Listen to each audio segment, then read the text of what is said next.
Hey, everyone, we're about to get started. If you can find your seats, silence your cell phones, close the side and back doors for me. I greatly appreciate it. Thank you so much.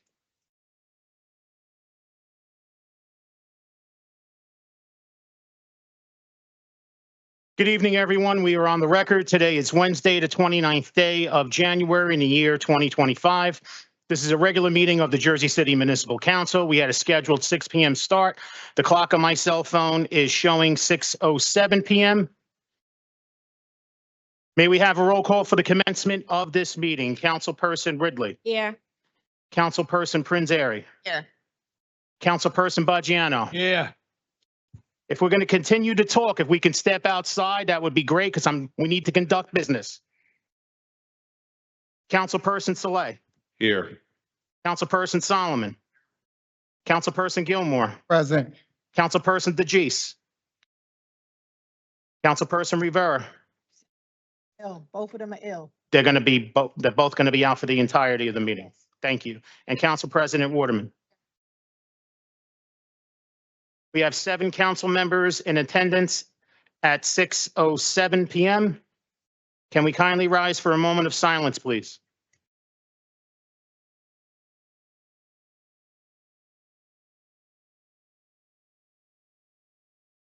I'd like to dedicate this moment of silence to Frederick Tompkins, long-term auditor, great person, worked for the city many years ago, and his auditing firm audited our books for many, many years as well.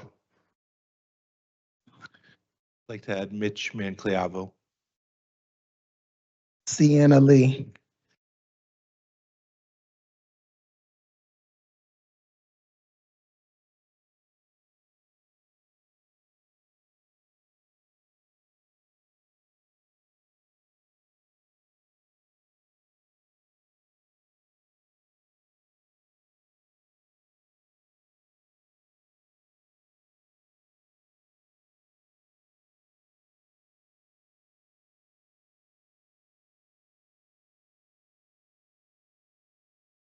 Okay, thank you very much.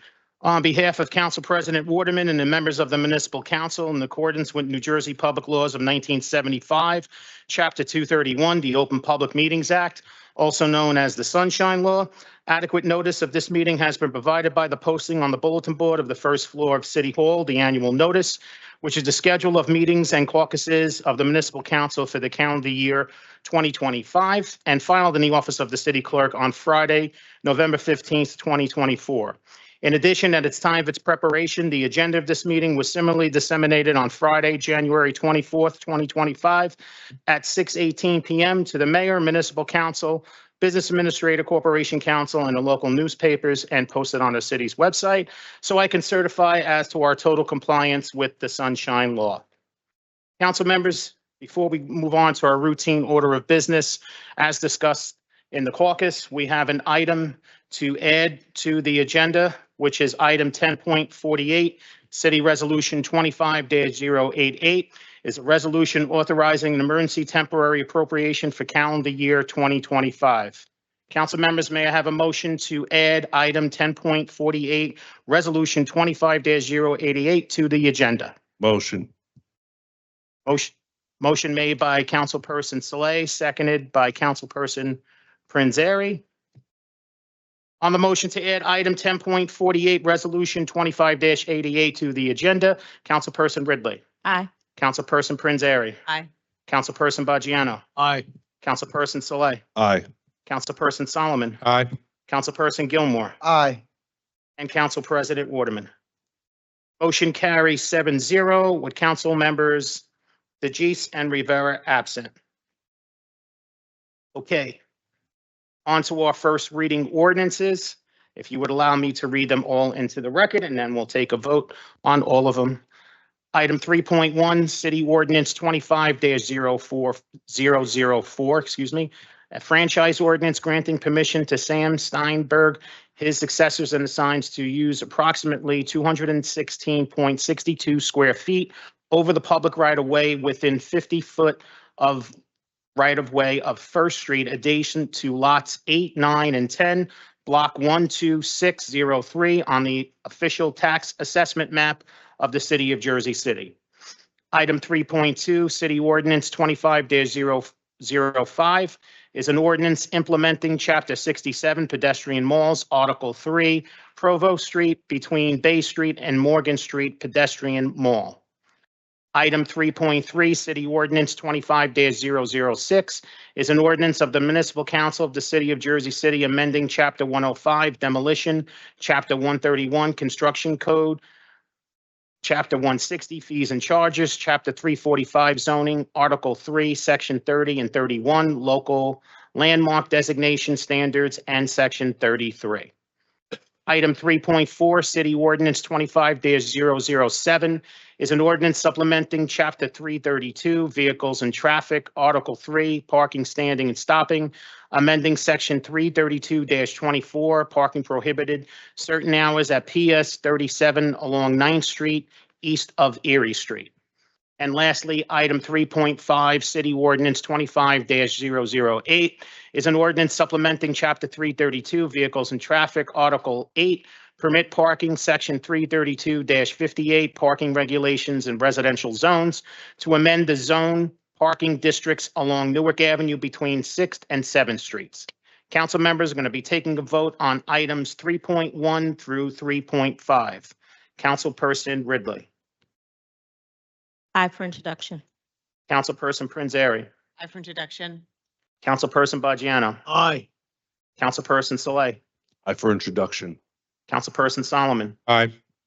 Councilperson Gilmore. Aye for introduction. And Council President Waterman.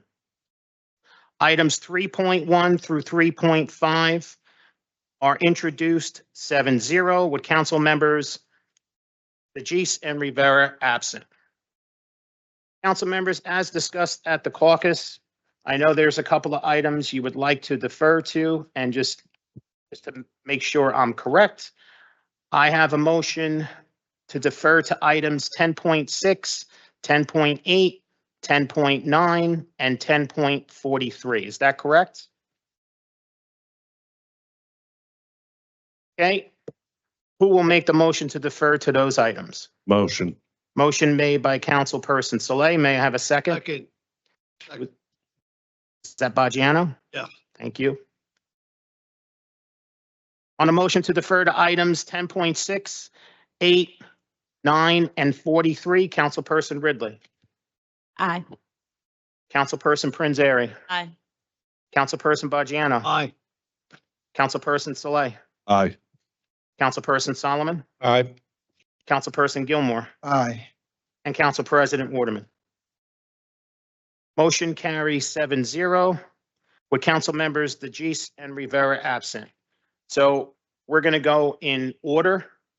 The first resolution that we defer to is item 10.6, which is resolution 25-046.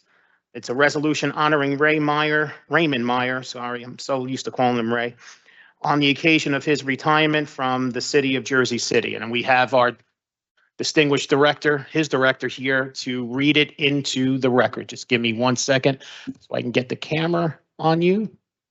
Good evening, Council President and council members. I'm here before you today with agenda item number 10.6, Resolution 25-046, Anicia Chilone, Department Director, Housing, Economic Development, and Commerce. It's a resolution honoring Raymond Meyer on the occasion of his retirement from Jersey City. Whereas Raymond Meyer was born on December 31st, 1953 at Christ Hospital in Jersey City, New Jersey. He was raised in West New York, New Jersey, and later Fairview, New Jersey, with his parents and 4 siblings. Whereas Raymond graduated from Bergen Tech in Hackensack, New Jersey in 1972 and worked for various contractors before enlisting in the United States Navy in 1974, serving with distinction for 5 years as an aviation electrician. And whereas following his honorable discharge from the Navy, Raymond founded his own business, Raymond Meyer Electric, in 1980, demonstrating entrepreneurial spirit and dedication. And whereas Raymond met his wife, Maria Savino Meyer, at Hudson Lanes in Jersey City while bowling on the St. Francis Hospital Bowling League in 1980. They married on September 13th, 1981, and have been happily married for 43 years, raising two children, Joseph Meyer and Michelle Meyer Macedo, and their two beloved grandchildren, Christian Meyer and Jordan Meyer. And whereas Raymond began his public service with City of Jersey City in 1989 as an electrical inspector, then electrical subcode official. His leadership and expertise led to his appointment as acting construction official in July of 2005, and his formal appointment as construction official in 2007, where he served with dedication until his retirement in 2025, making him the longest serving construction official in the city's history. And whereas during his tenure, Raymond made significant contributions to Jersey City, including serving as the city's floodplain administrator, guiding the city through Hurricane Sandy, and introducing the Construction Site Safety Manual, which has enhanced public safety and set new standards for construction practices. And whereas Raymond also served on the Elevator Subcode Committee and the Hudson County Board of Appeals for many years, becoming chairperson of the board in 2012, a role he held until his retirement, further showcasing his commitment to public service and community betterment. And whereas, when asked about his greatest accomplishment, Raymond proudly declares, "My wife and my family," reflecting his deep devotion to his loved ones. And whereas, as Raymond transitions into retirement, he looks forward to improving his golf game, traveling, relaxing, and spending more time with his beloved wife, Maria.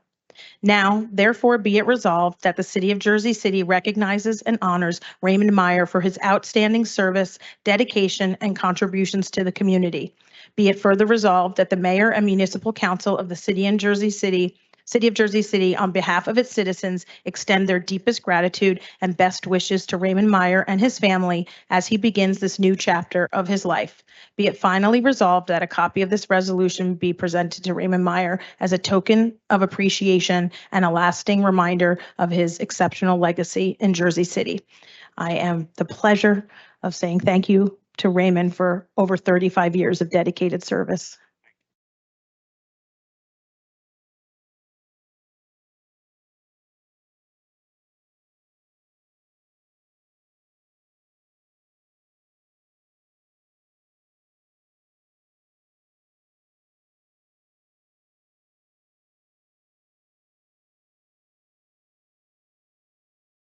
Ray, before we allow you to speak, which I'm sure you're going to have a lot of words to say, we have to take a vote on it to make sure that the council is going to approve it first. So I doubt it. oh, you see, you just never know, Ray. I know you know this because of how many years you've been here, right? All right. With that being said, council members are going to be taking a vote on resolution 25-046. On that, Councilperson Ridley. Ray, thank you for your years of service to Jersey City and to its residents. We know that your job was not an easy job, especially with all the development going on here. We know you get calls every day. I know we contact you all the time from my office. And even though your responses are short, we know that anytime we reach out, you respond to us and you get us, inspectors out or whatever we need to do. So we just want to say thank you, because that's a long time to be anywhere, and especially in a position like that. So thank you so much for all that you've done for the City of Jersey City, and congratulations on your next chapter. Vote no, Sean. I vote aye. You have other council members speaking for you. Councilperson Prince Airy. Got to be careful. All right, so I'll get that out first. I vote aye, happily vote aye, Ray. Congratulations on 35 years of dedication to the city, and for your assistance, your guidance, your 1- and 2-word email answers, which, if they say brevity is the soul of wit, you are clearly that soul. And just for everything that you've done, for the late night phone calls, the weekend phone calls, happily to your family, congratulations on getting him back. You might not thank us later, but But Ray, it has been an absolute pleasure to work with you, and thank you for everything. Congratulations. Councilperson Bajano. Ray, I don't know where to begin. I call Ray almost every day and he answers the phone. What do you want? So I have a nickname for him. I call him Grumpy, but I'm going to miss you, Ray. Every time I called you, you always took care of everything I called you about. But enjoy everything. Go down south and enjoy life, Ray. I'm going to miss you. And your vote? Well, I don't know if I should vote aye. Should I, Ray? No, I vote aye. Councilperson Saleh. Honestly, I'm really tempted to vote no, just so you don't retire. And it's incredible the work that you did, and the feedback you're getting from all the council people is that you picked up our calls. You made sure that things were right in Jersey City to the best of your ability. Like, you were there for us when we needed you, day or night, weekend, and you poured your heart out for this city. And 35 years, you earned this retirement, you earned this recognition. They don't make them like they used to, Ray. You are the last of a dying breed, and you deserve some time with your family. And I really thank you for always picking up my call and being there when I needed you the most, and allowing me to bend your ear and complain to you, whether it's about, construction or about Boggiano, my neighbor, just like about anything. So thank you so much for your service to this country, to the city. And I wish you the best retirement, and I'll see you on the green. All right. With that, I vote aye. Councilperson Solomon. Ray, just genuine thank you. As all my colleagues said, anytime we called, we got a honest answer, a direct answer, and an answer from someone who deeply cared about Jersey City and making it work for every single person here. And you can't ask for anything more from someone who devoted 35 years to our city. So I'm just deeply grateful for what you did. We will miss you, and enjoy those grandkids. I proudly vote aye. Councilperson Gilmore. Ray, thank you for 35 years. You've been with the city longer than I've been born. That is a true testament to really caring about an entity in which you work for. I don't even think I got 10 years in, and I'm ready to throw the hat in. So it's a testament to your hard work and dedication to the community. I do want to say this, Ray. I have about 3 pending complaints. If we can close those out before you leave, I would really appreciate that, Ray. But congratulations and thank you to the family for sharing him with us. It's an extremely hard job working for the municipal council in Jersey City. Because as you hear these late night calls and you hear these concerns. So again, thank you for your dedication. I proudly vote aye. And Council President Waterman. Congratulations on your retirement, Ray. When I came in office 12 years ago, you was always kind and you always guided me in the right direction. I know they are losing a person who have skill. And in this country now, it's so hard to find people who have certain skill sets that can move things forward. So you will definitely be missed. I appreciate all that you have taught me while I'm here. I really do appreciate it. Your skill set is phenomenal. I have to say that because I learned so much about building just based on the conversations we have. And your words are few. That's one thing about Ray. When you send Ray an email, you're going to get yes, no, okay, we'll handle it. And that's who he is, a man of few words, but he is a person of many actions. And for that, I'm truly grateful to know you. God bless you and God bless your family. And I wish you nothing but the best in your future. With that, I proudly vote aye.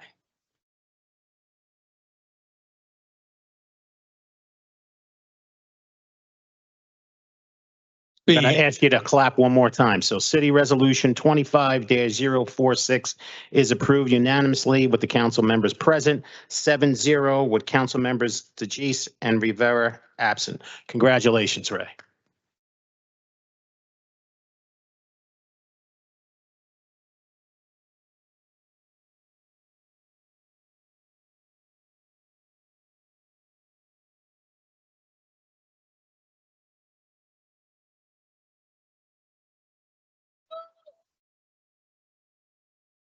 All right, Ray, I'm going to put you on the spot. We want you to make sure you're close to the mic so everybody can hear you.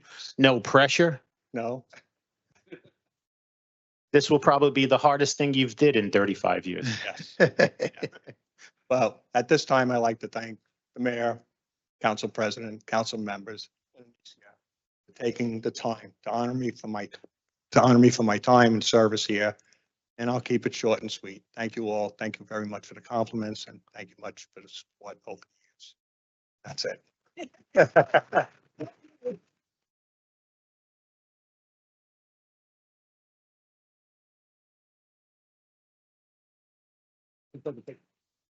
Ray, they don't want you to go yet. They want to snap a picture of you. They want to make history because you've made history.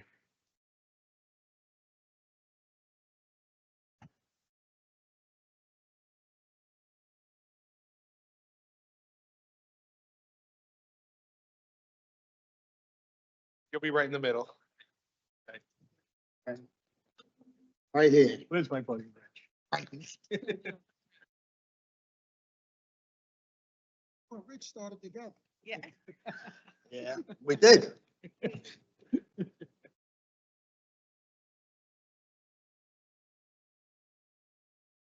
What? Oh, Yeah, it's out of. get in here. Oh. I feel sorry for you.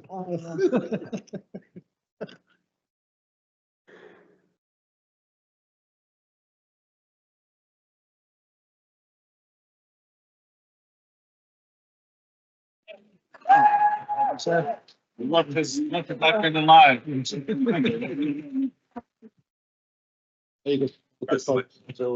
Thank you, everyone. Ray. Thank you. Thank you. Thank you. As you should. Thank you. Oh, thank you. It's gonna miss you guys, so I'm sure. Thank you. Thank you. Thank you. Thank you for the.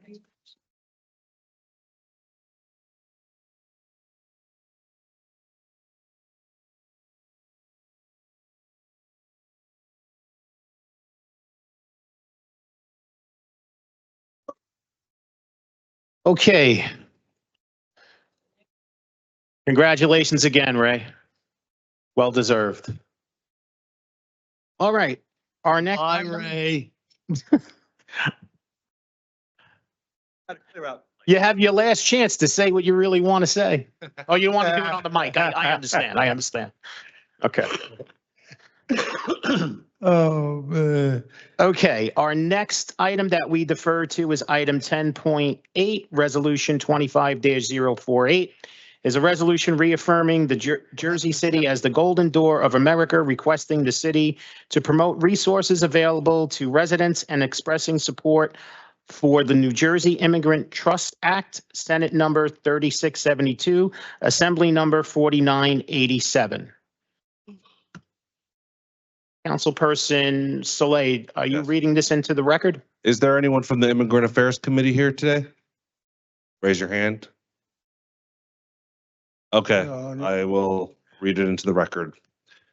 Whereas Jersey City has long been recognized as a welcoming and inclusive city, often called Golden Door of America due to its historical significance as a gateway for immigrants seeking opportunity and freedom through Ellis Island. And whereas Jersey City's rich diversity and vibrant communities are a testament to the contribution of individuals from all backgrounds, cultures, and walks of life.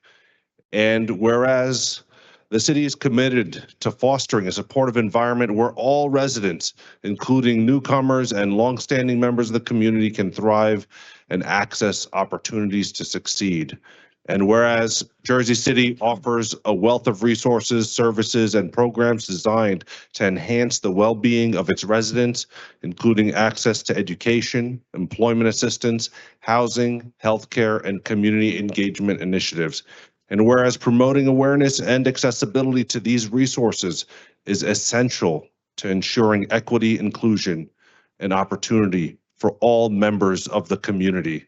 And whereas the New Jersey Immigrant Trust Act Senate Bill 3672, Assembly Bill 4987 aims to build trust between immigrant communities and local, county, and state law enforcement, hereby ensuring that all residents feel safe reporting crimes and accessing critical public services, including but not limited to healthcare facilities, public libraries, public schools, domestic violence shelters, emergency shelters, family shelters, and youth shelters. And whereas more than 40% of children in New Jersey live in immigrant families with at least one foreign-born parent, and has the second highest percentage of foreign-born residents among all the states. And whereas supporting the New Jersey Immigrant Trust Act aligns with Jersey City's values of inclusion, safety, equal treatment for all residents, and upholding the constitutional rights of all people, regardless of immigration status. And whereas nothing in the New Jersey Immigrant Trust Act would prohibit a law enforcement agency from responding to a valid, keyword valid, judicial warrant, court order, or writ issued by a federal Article III judge or magistrate judge or the state equivalent, or in any way restrict any action where the prohibition or restriction would be contrary to federal law. Now, therefore, be it hereby resolved by the City Council, the Jersey City Council reaffirms its identity as the golden door of America, a place where diversity is celebrated and opportunities are abundant. 2, the City Council requests the administration to develop and implement a comprehensive promotional plan to raise awareness of resources and services available to residents, including but not limited to utilizing the city's website and social media platforms for information dissemination regarding the city's Division of Immigrant Affairs, including our federally accredited immigration legal services. Partnering with community organizations, schools, local businesses to reach diverse populations to promote informational Know Your Rights workshops in multiple languages, English classes, health and wellness, job agencies, and resource guides for immigrants and mixed status households. Commitment to accessibility. The City Council urges city departments and agencies to ensure all materials and programs and services are accessible and inclusive, with an emphasis on removing barriers related to language, technology, or physical access.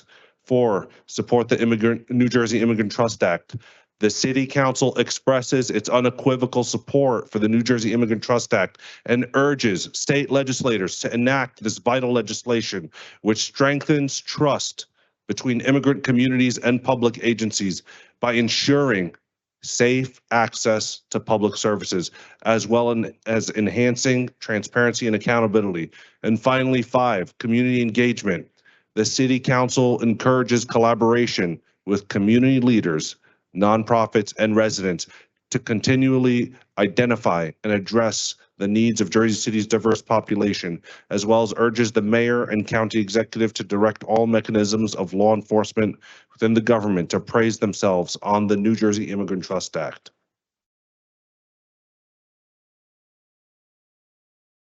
Thank you. You can clap.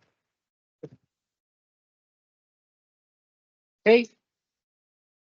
On resolution 25-048, Councilperson Ridley, Aye. Councilperson Prince Airy, Aye. Councilperson Bajano, Aye. Councilperson Saleh.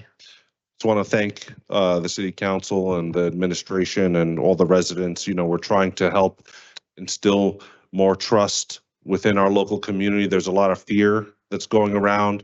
So we want to make sure that residents know that they can continue to count on their local government, the county government, that they can access those critical public resources, and that we're going to have their back. We're going to make sure that they can still go to school, that they could still access libraries, they could still have a baby if they want to have a baby. Some people, you know, you heard it, second highest number of immigrant families in the country are in New Jersey, and 40% have at least one immigrant parent. So this is having a huge impact on everyone in New Jersey. And this is a good plan for us to actually promote Know Your Rights clinics.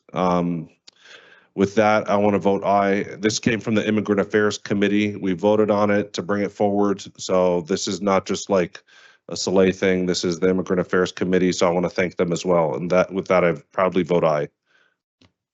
Thank you, Councilperson Solomon. I want to thank my colleague, Councilman Saleh, for bringing this forward, as well as the Immigrant Affairs Committee, and just really important in this time to affirm our commitment to immigrants in Jersey City. And as the councilman said through the letter, this law would do nothing to stop legitimate action with valid warrants. Folks have committed and been convicted of serious crimes, but for people who have been in our community for decades and have been making Jersey City a better place, we need to do everything in our power. Now, I think we are limited and there's certain things we can't do, so we don't want to overpromise, but we will make the promise that we will do everything in our power to help protect those folks and ensure that Jersey City lives up to the moniker of the Golden Door. So I vote aye. Thank you, Councilperson Gilmore. Yeah, thank you to Immigrants Affairs, Councilman Yusuf Saleh, for bringing this forward. Unfortunately, in trying times right now. No child should have to go to school with a fear of their parents being ripped away from them. No one should have to go to work and be ducking people for a fear of their safety. I probably vote aye. Thank you, and Council President Waterman. City Resolution 25-048 is approved 7-0 with council members DeGise and Rivera absent. On to our next item yes.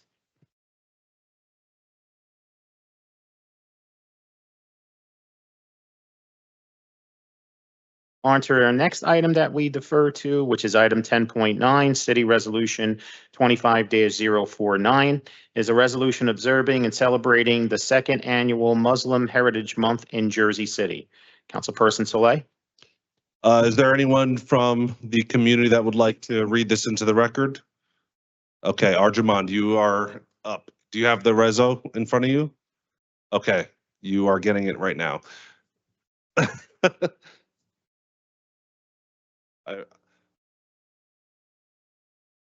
I'm here to give the community a voice, so we'll let A resolution observing and celebrating the second annual Muslim Heritage Month in Jersey City. Council offered and moved adoption of the following resolution. Whereas in the spring of 2023, Governor Phil Murphy signed a resolution establishing January as Muslim Heritage Month in New Jersey. And whereas this marks the second annual observance of Muslim Heritage Month in the state, which celebrates the traditions, contributions, history, patriotism, advocacy, civic engagement, and philanthropy of the Muslim community. And whereas Jersey City is renowned for its diversity and inclusivity, with a population that reflects a rich tapestry of cultures and communities, and it is fitting that the city acknowledges and celebrates the contributions of its Muslim residents. And whereas New Jersey has the fourth largest Muslim population of any state, with approximately 320,000 Muslims, representing 3% of the total state population, and Jersey City alone is home to between 25,000 and 30,000 Muslim residents. And whereas Governor Murphy has also signed a state resolution during a celebration of Eid al-Fitr, a holiday marking the end of Ramadan, the Muslim holy month of fasting, further underscoring the significance of Muslim traditions and cultural celebrations. And whereas the primary goal of Muslim Heritage Month is to combat stereotype and prejudice against Muslims by highlighting their positive contributions and profound impact on society. And whereas the Muslim population has been growing in the United States, and today's Muslim American population is a tapestry of ethnic, racial, linguistic, social, and economic groups. And whereas in the United States, nearly 50% of Muslim Americans have reported experiencing religious discrimination, with that number of rising to 64% of Muslim Americans whose appearance identifies them as Muslims, such as women who wear the hijab or headscarf. And whereas there is a need of public education, awareness, and policies that help people be culturally competent when discussing or addressing the impacts that Muslim Americans have on all impact aspects of the society of the United States. And whereas the incredible contributions and heritage of Muslim Americans have helped to build both a better New Jersey and United States. And now, therefore, be it resolved by the City Council of Jersey City that the Jersey City Municipal Council hereby recognizes and observes January 2025 as the second annual Muslim Heritage Month in Jersey City. And be it further resolved that Jersey City will promote awareness of Muslim Heritage Month through community events, educational programs, and collaborations with local organizations to highlight the rich cultural, historical, and societal contributions of the Muslim community and encourages all residents to join in the celebration and recognition of Muslim Heritage Month to foster greater understanding, unity, and appreciation for the diverse heritage of our community. Thank you.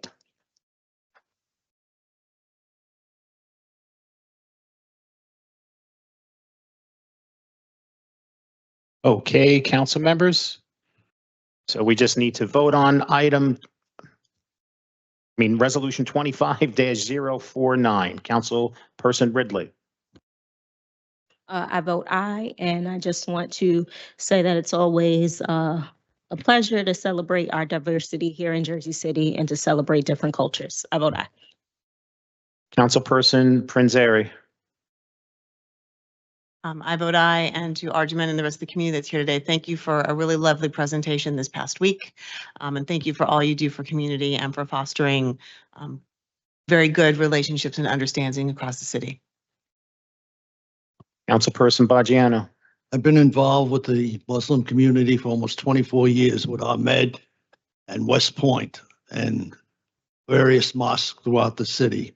And you were very helpful in everything you did with West Point, and I appreciate it.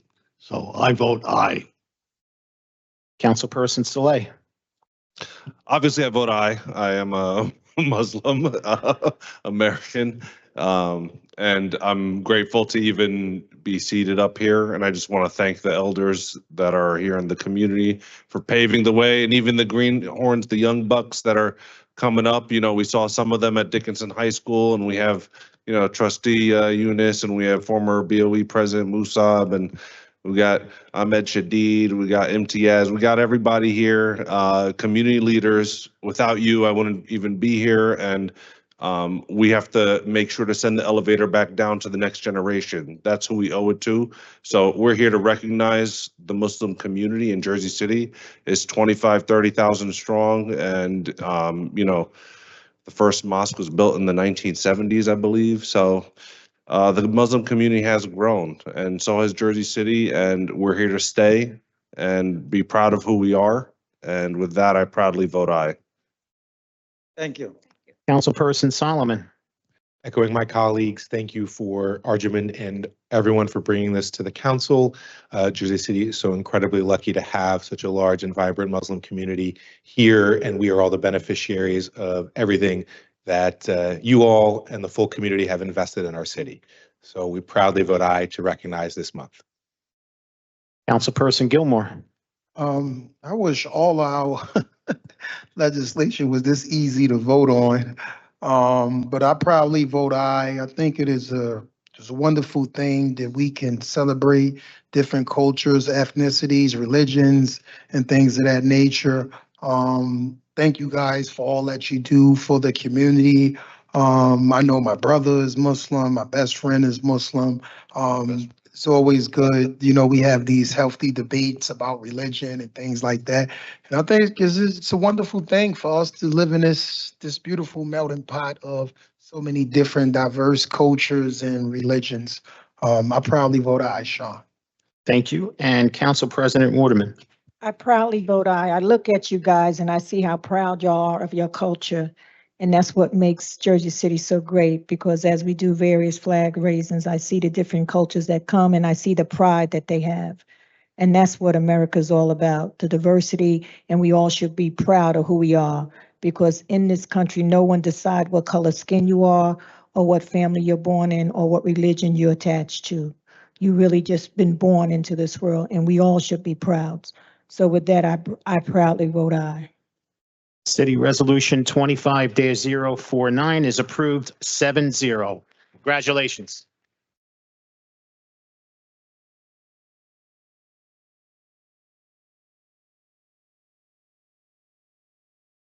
Thank you, Council. Thank you, Council President. Thank you. Thank you so much. Can I have? Let's take a quick picture.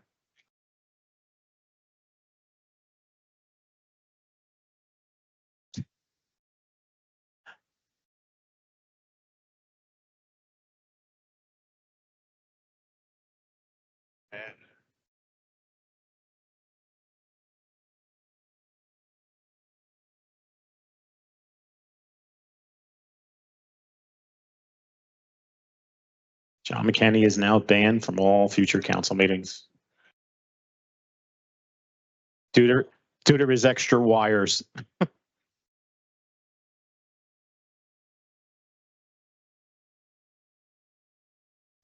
Can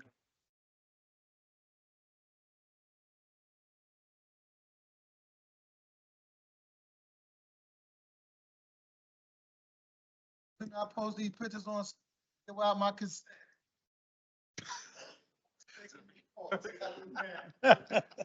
Watch your step. Thank you.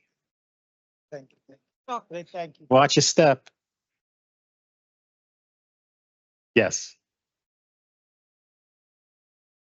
Oh. Okay. Council Pres. It's okay if she says,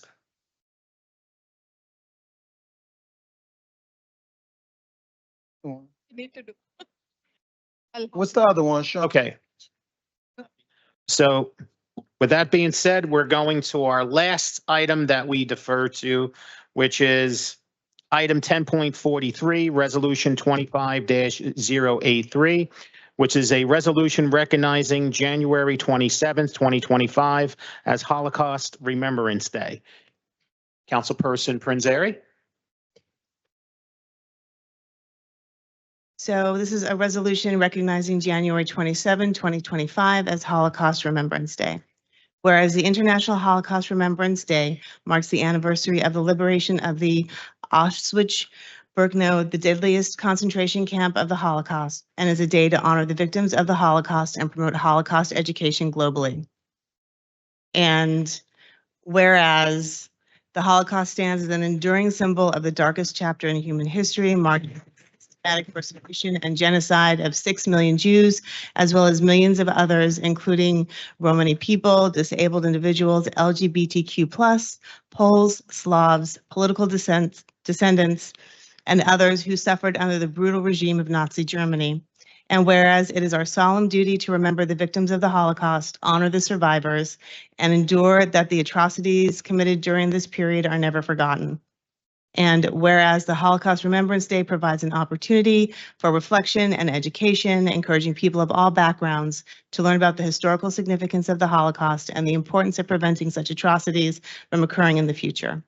And whereas as a society, we must strive to combat anti-Semitism, prejudice, intolerance, and hatred in all of its forms, promoting understanding, empathy, and the protection of human rights for all people.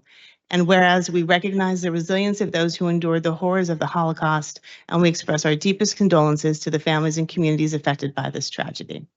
And whereas we stand in solidarity with Jewish communities in Jersey City, across the nation, and around the world, honoring the memories of the victims and embracing the survivors and descendants whose resilience and stories inspire us to combat hatred in all of its forms.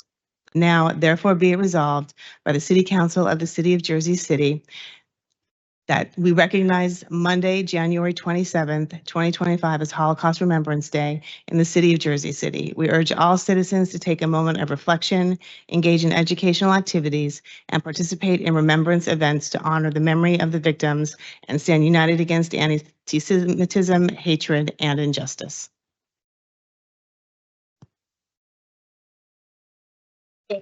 Thank you. Thank you very much.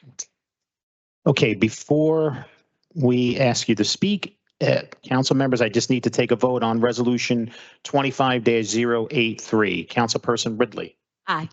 Councilperson Prinzary. So just now more than ever, we need to be patient and kind with each other, listen to each other, and support each other.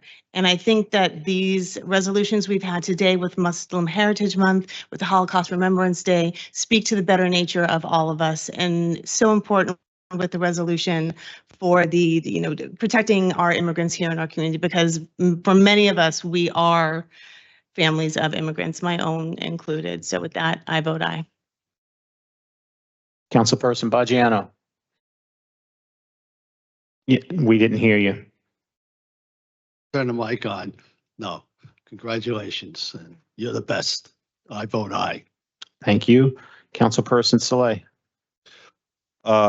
I proudly vote aye. This is a, world recognized day of observance, and, and we should observe it here in Jersey City.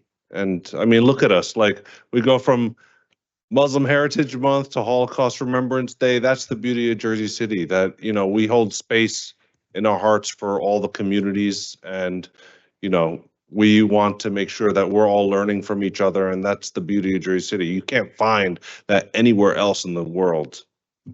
Others tried, but they're not Jersey City. And with that, I proudly vote aye. Amen to that. Councilperson Solomon. Thank you to Councilman Prinzary and members of the community for bringing this and making sure that we formally recognize Holocaust Remembrance Day. Jersey City is 5 years removed from sort of anti-Semitic hatred that led to the murder of 5 people. So that type of dehumanization we unfortunately have seen in our city. So incredibly important for us to recognize it, call it out, and as my colleague said, continue to learn from it. So I proudly vote aye. Councilperson Gilmore.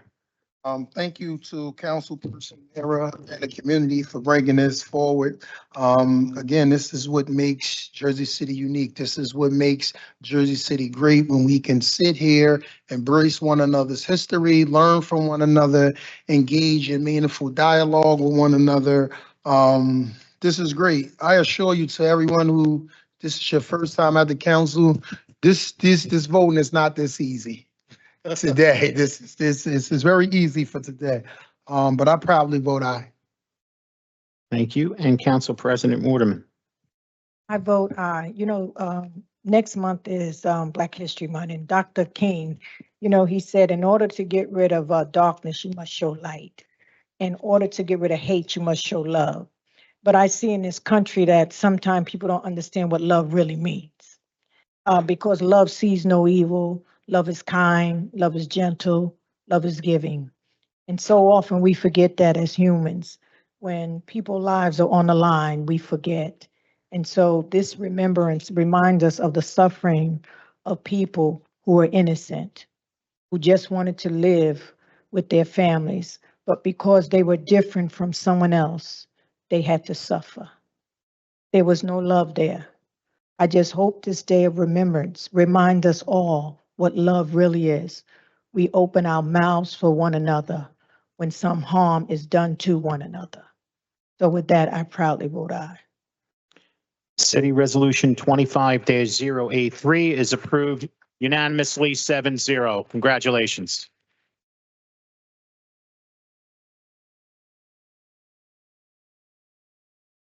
Just want to thank you for. Okay, before we allow you to speak, if you wouldn't just mind saying your name into the record and spelling it for our court reporter, I'd greatly appreciate it. Tal Schuster, Shuster. We are grateful for the resolution. Thank you. That's why we love living in Jersey City. It's a diverse community, and that's why we chose to live here. And we want to be proud of who we are, of our history, of our identity. So we are grateful for that. Today, I do feel very proud to live in Jersey City. So thank you. And it's a day that we don't want to forget. It's a day that we want to remember. I'm coming from a Holocaust survivor family. I heard the stories all my life. We want to make sure that never again. Thank you. Thank you.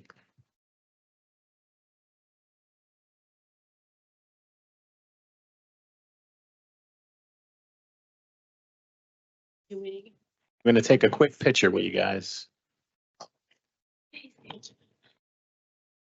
Thank you, James. Yes. Thank you for the words.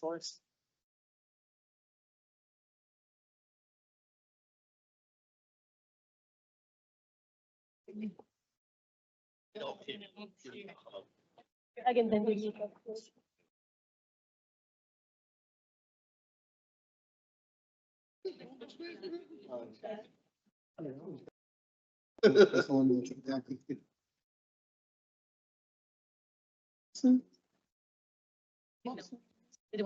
do I go?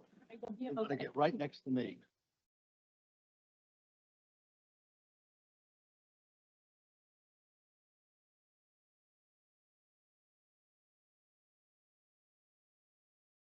Got it, Brittany? So much, guys. Thank you.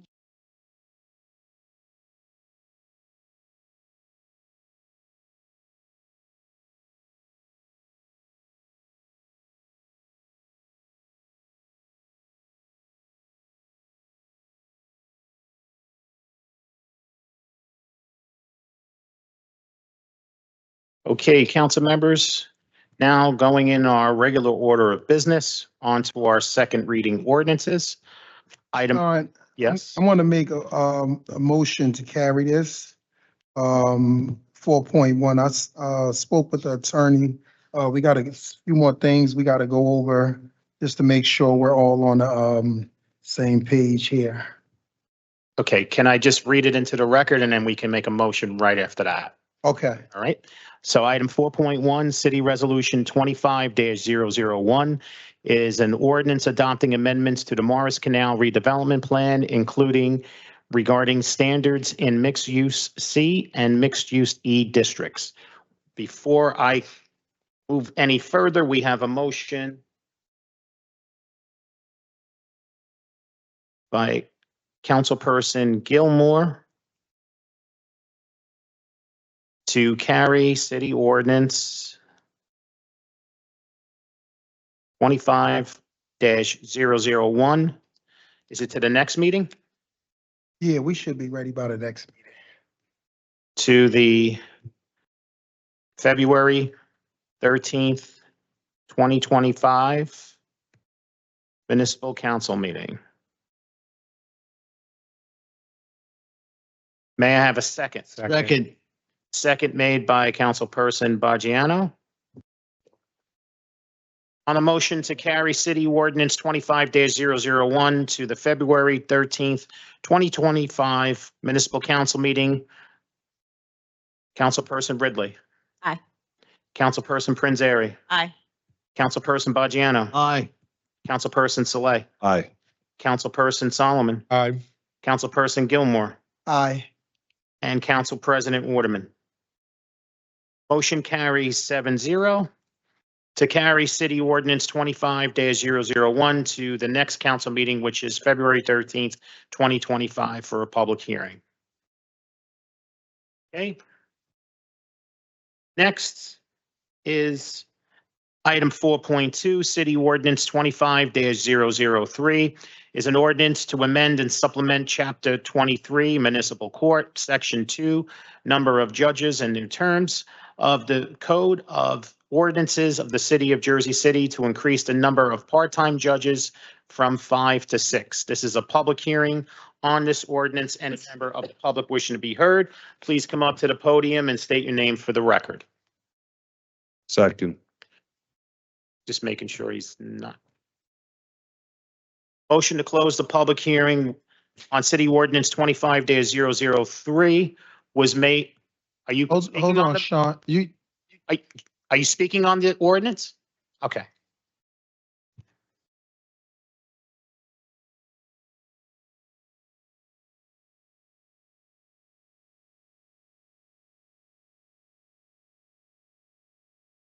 Go ahead.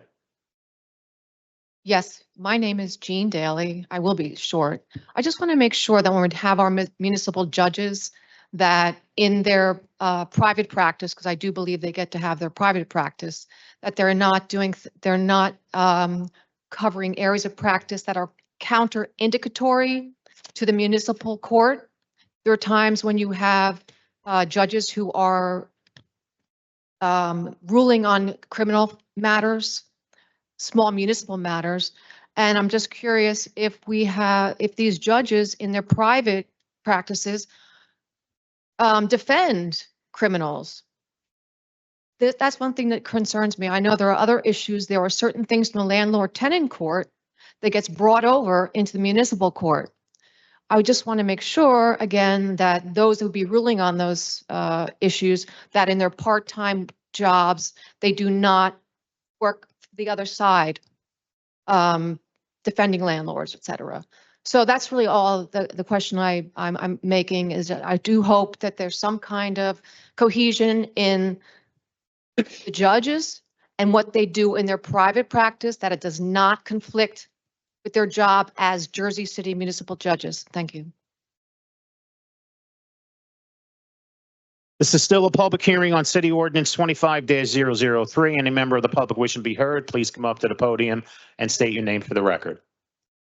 Motion. So I'm going to give the motion to Council President Waterman Second. and seconded by Councilperson Saleh to close the public hearing on City Ordinance 25-003. On the motion to close the public hearing, Councilperson Ridley, Aye. Councilperson Prinzary, Aye. Councilperson Baggiano, Aye. Councilperson Saleh, Aye.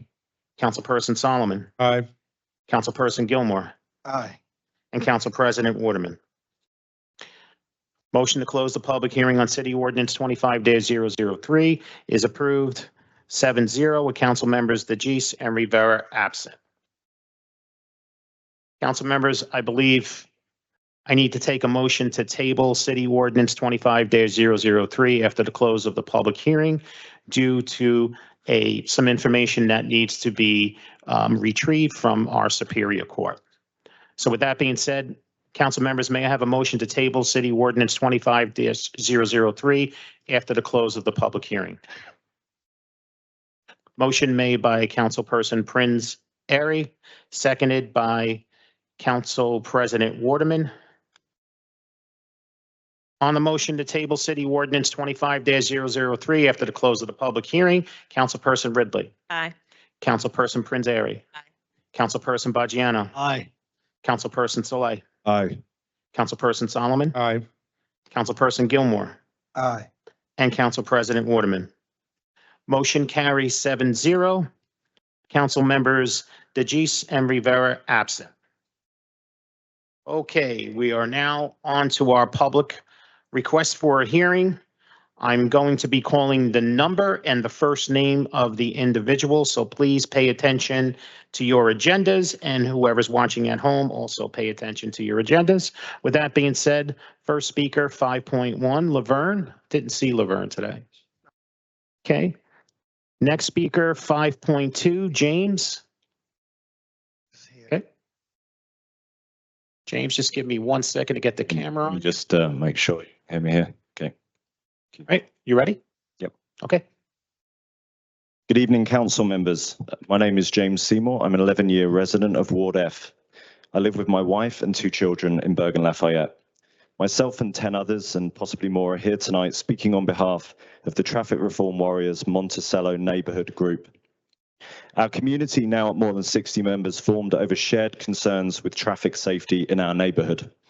Thus far, we've had positive engagements with our council members in Ward F and B, and direct discussions with transportation planning have yielded a path forward in attaining the traffic calming and safety measures that Monticello Avenue desperately needs. However, infrastructure is just one step towards achieving safe streets. As a father, I fear for the safety of my children each day, simply walking them to school. Our streets are dangerous. Many drivers are aggressive and reckless. They speed, run red lights, and disregard traffic laws. Our neighborhood is littered with vehicles parked illegally at intersections and crosswalks. Many not road legal, with heavily tinted windshields and obscured or missing license plates. Drivers are free to disregard traffic laws at the expense of public safety, and they're able to do so openly without consequence. For our community and many others, this not only makes living in Jersey City dangerous, it also has a significant negative impact on our quality of life. Traffic calming measures implemented throughout the city are having a positive impact on safety. But infrastructure alone isn't enough to fix the problem. Progress is slow and underfunded. We need to promote a culture shift, and we need enforcement. The city committed to reducing violent crime and is invested heavily in our police force to keep our neighborhoods safe. I'm asking for the same commitment to keep our streets safe, to enable our children to walk to school without danger, to encourage our community to frequent local businesses without fear of crossing the street. I'm here to ask for your support and leadership to effectively govern our roads by empowering our police force to proactively enforce traffic and parking violations. It's time also for all city employees to lead by example. Too often, I see official city vehicles parked illegally.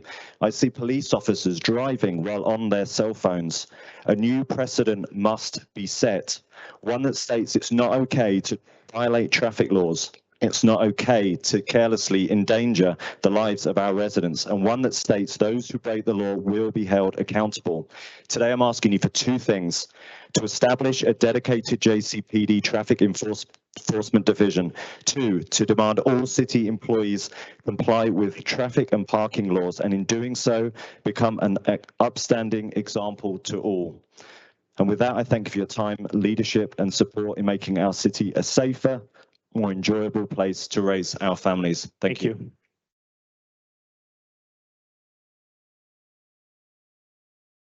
Our next speaker, 5.3, Anthony. Anthony. Good evening, council members. My name is Anthony Migliori, and I'm a traffic reform warrior. I'm father of 2 kids under 2 and a resident of Ward F, where my family lives in the Bergen Hill neighborhood at the corner of Summit and Astor. My wife, Sarah, will be speaking after me tonight. Tonight, we're here because we care deeply about the future of our neighborhood and the safety of our streets. Tonight, I want to talk about funding, investment, and urgency, because that's what it's going to take to get our infrastructure where it needs to be. Jersey City is growing, more people are moving here, more buildings are going up, and yet our Department of Infrastructure hasn't grown much to match this pace. Their budget needs to reflect the increased demands of a larger city.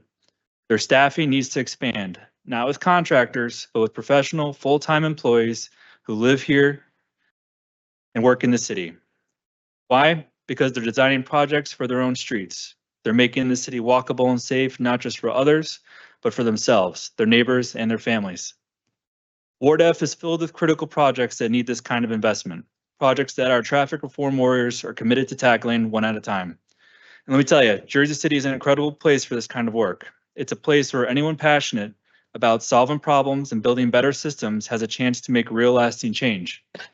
Residents here care deeply. This is the dream for anyone in infrastructure or city planning. Engaged people, a growing city, and endless potential. But none of this happens without funding and a stronger commitment to staffing.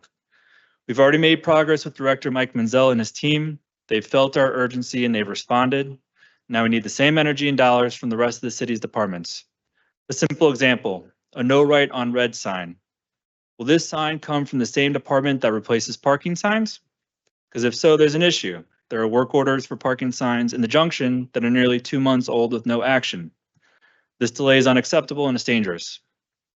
On the Monticello Avenue project, the $1.8 million grant that the city received is a great start. But realistically, it might not be enough to complete everything that needs to be done. If that's the case, we need to explore other funding options, whether that's reallocating city funds, applying for additional grants, or bonding out. This is too important a project to leave half finished. We need urgency, just not in words, but in actions and investments. Infrastructure is the foundation of any great city. Let's ensure it gets attention and resources it deserves so we can build the Jersey City that's safer, more walkable, and ready for the future. Thank you.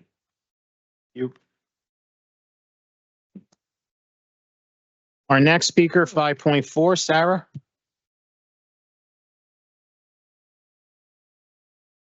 Good evening, council members. My name is Sarah Migliori, proud resident of Ward F, mother of 2, wife, and tonight I'm here on behalf of the Traffic Reform Warriors Monticello Neighborhood Group.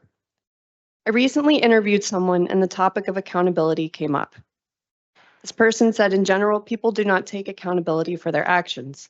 I believe this is the same for drivers in Jersey City, recklessly driving through our Jersey City streets. When a driver runs through a red light, they do not take accountability for the negative impact their failure to abide by basic traffic rules may have had on another individual's life. We have a bad driving culture here, council members.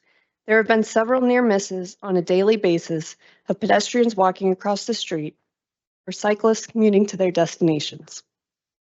A few weeks ago, a mother and her daughter were hit crossing at Summit in Belmont by a driver speeding up Summit going northbound. Fortunately, both survived, but nothing was reported. Why not? I too had a near miss crossing at Summit in Belmont.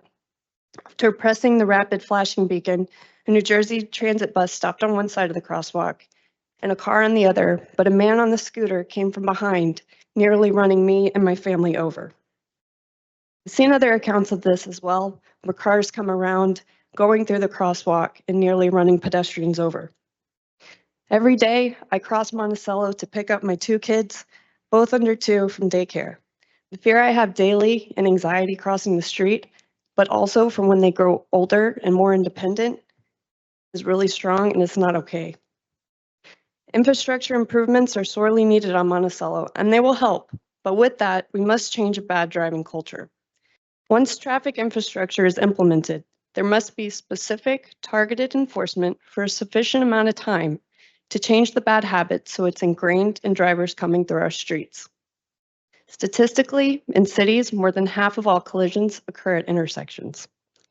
Once improvements on Monticello are complete, I ask for your help with this. 1, leading up to the changes, deploy a digital traffic sign alerting drivers to upcoming changes in enforcement.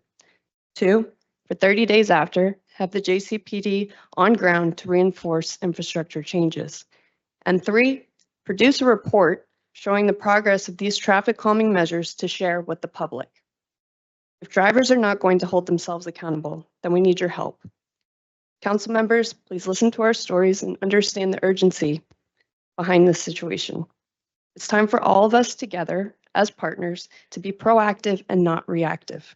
There's only so many near misses before that near miss becomes a tragedy. Thank you. Thank you.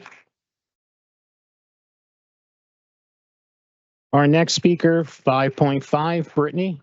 Hello, can you hear me? Yes. Hi, I hope I can mix it up a little bit for you, although I am also here from the Traffic Reform Group. My name is Brittany Moser, and my angle is slightly different from the rest of the group, but it is still leading toward overall traffic improvements on Monticello. I don't need to talk too much about the crazy reckless drivers on Monticello. I have many of my teammates here to do that for me, but I do want to talk about the trash that exists on our streets. It does not look or feel like a street that's just miles from Manhattan. It looks completely abandoned. It looks dystopian, and quite frankly, it's embarrassing. So I'm not surprised though, given that there's at least 3 blocks between trash cans. So we're making it very difficult for people to do the right thing. How does this connect to traffic reform? It might seem like common sense, but there is research to back up the psychology of drivers, their recklessness, and the cleanliness of a neighborhood. I'm sure we've all felt the difference between driving through Newport or Paulus Hook. Monticello feels like a shortcut, and I can't blame anyone because aside from our crossing guard Sam holding it down out there, you can pretty much get away with anything on that street. I walk as well with my son to daycare every day on Monticello, and the people that live there are good people that care about each other. I'm glad we decided to send him there despite the street's bad reputation. However, it's not a crazy ask for it to be clean and safe. I know you all aren't the direct cause of this, but you do have the solutions. In addition to the traffic safety request from my teammates, I'm asking that we reach for some low-hanging fruit that will result in a big win on Monticello. 3 things. 1, trash and recycling receptacles on every single block. 2, bonus points for doggy bag dispensers. That's a big issue too. And 3, lastly, throwing some greenery on our street. Some plants would go a long way to showing our neighborhood that it's cared for. We're willing to do the work too. We've been organizing a community trash cleanup as the weather warms, but the last thing any of us want to do is spend our Sunday picking up trash for it to be there again next week. Some long-term solutions would be greatly appreciated. As I said, these efforts are research-backed to improve the behaviors of drivers, making it a safer, cleaner place for our community that does care, even if when you look down the street, it doesn't look like it. Thank you. Thank you. Our next speaker, 5.6, Ashley. Council members, I'm Ashley Swiggett, a 10-year resident of Ward F, a mom of 2 kids under the age of 5, who walks, bikes, and drives in this city. I'm here as part of the Traffic Reform Warriors group to request additional traffic calming measures and an increase of traffic enforcement on Monticello between Communipaw and Orchard Street. The neighborhood has been overlooked for traffic calming measures. With a dramatic increase in development, there's been an increase in traffic and aggressive driving happening on our streets. The reckless driving behaviors that we see daily have escalated over the years, and the lack of traffic enforcement allows people to park their cars in the crosswalks, the proliferation of the fake paper dealer plates, driving through red lights, speeding with no repercussions, all at the expense of public safety. And we've left residents with no ways to report these traffic issues. The WhatsApp does not work. Calling the parking office is a challenging experience. And See Click Fix does not address traffic parking issues. They redirect you back to the WhatsApp that doesn't work. So what are residents supposed to do? I, like many others here, cross Monticello every day to walk my kids to school. Luckily, we have Sam here to help manage traffic, but when he's off duty, it's precarious at best. As parents, having to grapple with this dilemma daily when our only desire is to keep our kids safe is unacceptable. I know neighbors who have moved away from the neighborhood to a different part of Jersey City to avoid that crossing. We have to recognize that only are these unsafe corridors putting vulnerable road users at risk, but it's pushing more people into cars because they don't feel safe walking. So there are 2 ways that we can achieve safer streets: enforcement and infrastructure. Structure is a 24/7 solution that increases pedestrian safety with visibility, daylighting, corner bump outs, raised crosswalks. Protected bike lanes can help narrow roads to slow drivers while providing cyclists safe space to bike and encouraging people to use alternate forms of transportation. And this is the infrastructure that Bergen Lafayette deserves. We also desperately need traffic enforcement to condition the bad driving behavior. Without meaningful and consistent traffic enforcement, we cannot hope to change the driving culture that exists today. So I'm here to ask for 2 things. No turn on red signs be installed at the intersections of Monticello and Belmont and Monticello and Jewett. Both corners are zoned for no turn on red, but there was no signage ever put up. And we're hoping that that can be in place in the coming weeks, and a dedicated traffic enforcement group within the JCPD. Thank you.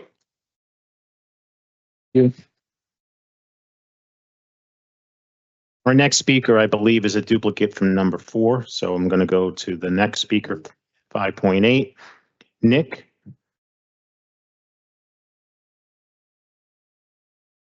Hello, council members.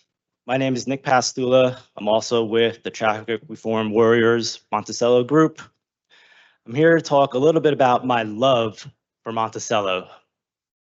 My wife, our 2 boys, and I live on Crescent across from Lincoln, affectionately known to me as the old Edwards home.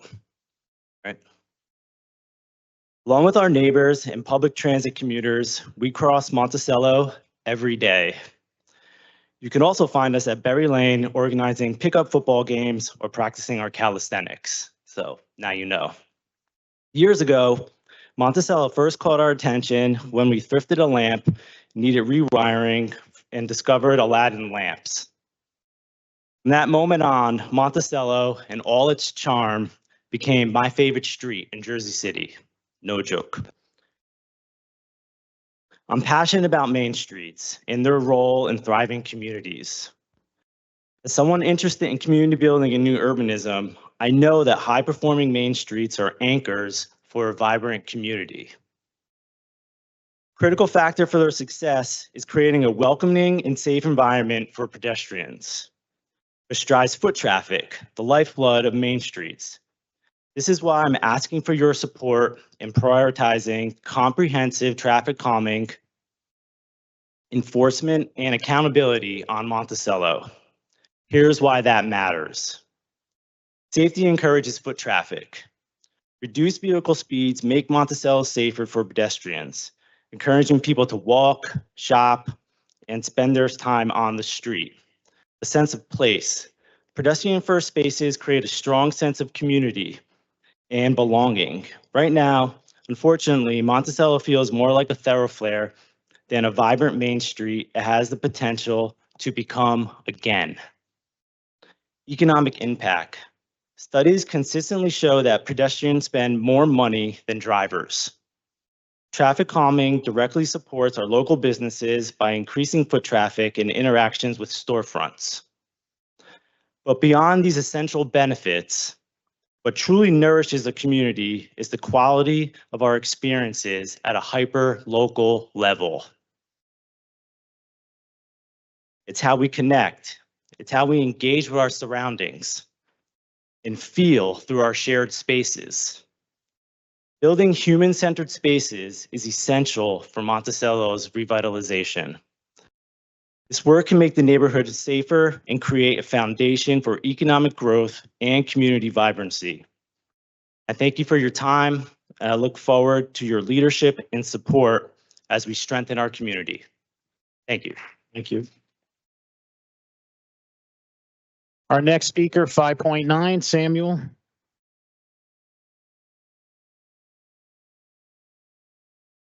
Yes, hi, Sean. Good evening, City Council President and council members. As a concerned resident of Jersey City, I'm reaching out to you to the urgent need of enhanced traffic enforcement and measures aimed at ensuring the safety of all residential neighborhoods.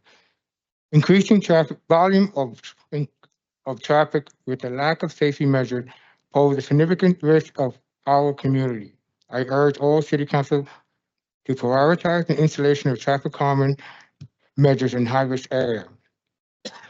Studies have shown that the intervention such as speed bump, raised crosswalk, and curb extension can effectively reduce vehicle speed and enhance pedestrian safety. By identifying and targeting a neighborhood with a high volume traffic related incident, we can create a safer environment for all residents. We recommend an immediate installation of critical safety sign and infrastructure, which should not be overlooked. Clear and visible signage indicating speed limits, pedestrian crossing, and cool zone is the vital, reminding drivers of their responsibility. By investing in better lighting at crosswalk and intersection can be greatly improve visibility during nighttime hours, further protecting all Jersey City community. In conjunction with these measures, I advocate to increase the enforcement of existing traffic laws, including Title 39 motor vehicles and traffic regulation. It is imperative that we hold drivers accountable for their violations, such as speeding, running red lights, and failure to yield a pedestrian on a daily basis. By having traffic enforcement unit, we can deter reckless driving behavior and reinforce the importance of traffic regulation. Last, I believe that the community-driven solutions are critical to addressing neighborhood safety concerns. Engaging residents through forums and survey can provide valuable insight of specific issues faced in our neighborhood. By fostering collaboration between the City Council, Jersey City PD, and community members, we can develop strategies that effectively address local traffic safety challenges. In conclusion, the safety of our neighborhood should be the top priority for all Jersey City Council. I urge to consider these proposals seriously and take action to protect our neighborhood and your wards. Thank you for your attention in this critical manner. I look forward to your response and hope to provide positive change in your ward and our community. Joyce, I did it, and I'm here. They're here. Avery, Gargano, Solomon, Gilmore, thank you. Sure. Our next speaker, 5.10, Lily.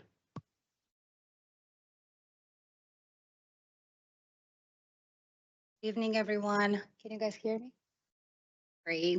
My name is Lily Holland, proud immigrant and Ward F resident, and today I stand before you on behalf of the parents in the area around Monticello, particularly the moms who call this vibrant community their home.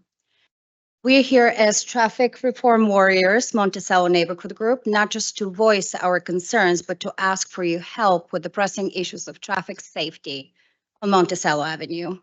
Our streets are not just thoroughfares, they're the pathways that our little ones take every day to school, parks, and play dates. Monticello is marked by unrelenting traffic, often exceeding 40 miles an hour, creating an environment that is quite frankly terrifying. As parents, our deepest desire is to protect our children, but how can we do that when crossing the street feels like a game of chance every day? Twice a day, parents are faced with the anxiety of ensuring their little ones arrive safely at school or daycare, knowing they must navigate roads that lack proper regulation, supervision, and safety measures. We can't ignore the fact that this is not only jeopardizes our children's safety, but also affects our desire to stay in Jersey City and raise our families there. As Nick said, and more people in the group, we will persevere, but it's hard. It's really tough. We need to feel confident that our strokes to school drop-offs do not come with the risk of tragedy, that our routine errands do not put us and our children in harm's way. We got together because we all had near misses at the exact same place, dropping off our children, all of us, and the rest of the 60 people in the group. So what can we do? We urgently need the city's support to implement significant infrastructure improvements on Monticello Avenue. This includes introduction of immediate and inexpensive solutions, and we've gone through this with the infrastructure department and under Mike's leadership. We need increased traffic patrols to monitor the flow of vehicles, keeping our streets safe and accountable. Our crossing guards need to be protected and supported and, quite frankly, celebrated. They play a critical role in helping our children navigate these busy intersections. Moreover, we must advocate for the enforcement of stricter speed limits. It's imperative that drivers understand that this isn't just a race against time. We're talking about precious lives here. There must be consequences as well as educational initiatives. As mothers, we are tasked with ensuring the safety and well-being of the lives we created. It's already a monumental challenge to balance work, family, and personal responsibilities. We cannot afford to take on additional burden of fearing for our children's safety every time we step outside. So we, the moms, are raising our voices together to remind you, our city leaders, that urgent and comprehensive infrastructure improvement is critical and immediate results are set. Thank you. Thank you so much. Our next speaker, 5.11, Rachel. I feel so old school. I like printed mine out. Good evening. My name is Rachel Pavlakis and I live on 22 Belmont Ave. I'm also part of the Traffic Reform Warriors. And I'm here because every morning I have to cross my kids over Monticello to school. They go to PS 12 and PS 17. And I just want to highlight that in this area, there are 7 schools within 1 block of Monticello Ave. So this is a really high traffic area with a lot of children. We have PS 12, PS 17, Lincoln High School, Kitty Corner, Play and Learn, Small Discoveries Preschool, and also coming soon, Bergen Lafayette Montessori School. So there are a lot of kids and a lot of families crossing Monticello each day. And right now, the only mechanism we have to ensure safe crossing is crossing guards. I don't know if any of you have seen Sam in action, but I invite you to come check him out. He's like an Olympian of crossing guards. And we're the warriors because it is like gladiator out there. He is literally putting his body between cars every day, and that's not really fair to him. Last week, I was crossing on Monticello with a crossing guard at Belmont Monticello. She was in the middle of the street. There was a huge group of kids crossing, and someone turned into the crosswalk without stopping, just plowed right in, and everyone just kept going as if nothing happened because we're so used to it. And so this area is really an accident waiting to happen. We are a small group of people here speaking, but there's a lot of kids crossing. A lot of them are crossing by themselves. So we are really asking first for that no turn on red during school hours sign to be installed on Belmont and Monticello. We heard it's been approved by infrastructure. We really want to see it installed ASAP, and also enforcement. We need enforcement to actually hold people accountable when they are turning into crosswalks. Otherwise, they're going to keep doing it. And second, we need additional traffic calming measures ranging from enforcement to streetscaping to help calm down traffic so Sam and his colleague are not putting their lives on the line to make sure our children get to school. We, again, all of us, I think if you raise your hand, if you've almost been hit on Monticello Ave, at least once, if not twice or 3 times, yeah, our luck is running out. So we've all almost been hit, but not. And so it's only time before, the odds are no longer in our favor. So we really urge you to take immediate action to protect the kids and everyone else who's trying to live and work in our neighborhood. Thank you. Our next speaker, 5.12, Gina.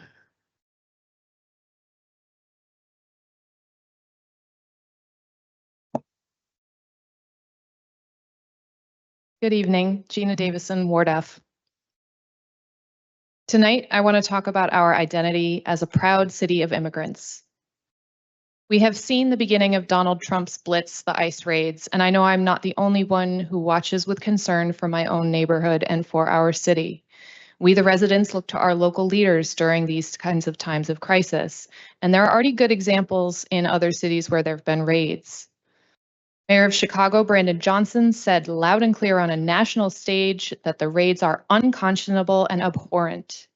I would recommend looking up the press conference he gave. His entire staff of department heads stood behind him to declare that Chicago is a welcoming city regardless of who is in the White House. Mayor of Newark and candidate for governor Ras Baraka has also been very vocal on multiple platforms, releasing an official statement. Newark will not stand by idly while people are being unlawfully treated. Our population here is made of over 40% immigrants. The national average is only 13%. This is another area where our city should be setting an example to the nation. And I want to be clear, Stephen Fulop has not been exactly silent. He wrote a good Twitter post. And I do believe he supports the Immigrant Trust Act, but we need a heck of a lot more than that. And Councilman Saleh, thank you for carrying us on this issue today. Beautifully done. Together with the Immigrant Affairs Committee, thank you all for your hard work. The resolution you just passed, thanks to their work, will align the city to do everything in its power within the law to support our neighbors with immigrant status. So again, thank you all for voting that in. That said, tomorrow, Stephen Fulop will give his State of the City address, and I really hope he takes this opportunity to further his support of this immigrant community here in Jersey City, and that if he's not talking about this, that you all will pressure him, because we need a lot louder support and we need more of it. As for the rest of the State of the City, I just want to remind us all that residents are struggling. We're in a housing crisis. People are afraid. And by the way, we still don't have justice for Drew. Justice for Drew. So let's continue to call each other out to be better. We have a lot of work to do. Thank you. 1 minute, Sean. For the group that came from Monticello Avenue, I just texted the director, and she told me that there is a traffic division. So she will make sure that someone is deployed on Monticello tomorrow. And if you have any other issues, just call the city council office, okay? And far as the pooper scooper bags, I had ordered them before. So when you said that, I just text my aide to make sure that it was followed up on, all right? But they do have a traffic division, because that's something I've been asking for. And she keep telling me they have it, but I'm getting enough complaints that they don't see enough people out there. So she's supposed to follow up tomorrow, because I see the guy out there, because I drive down there sometime. Okay. Our next speaker, 5.13, Tina. Justice for Drew. Justice for Drew.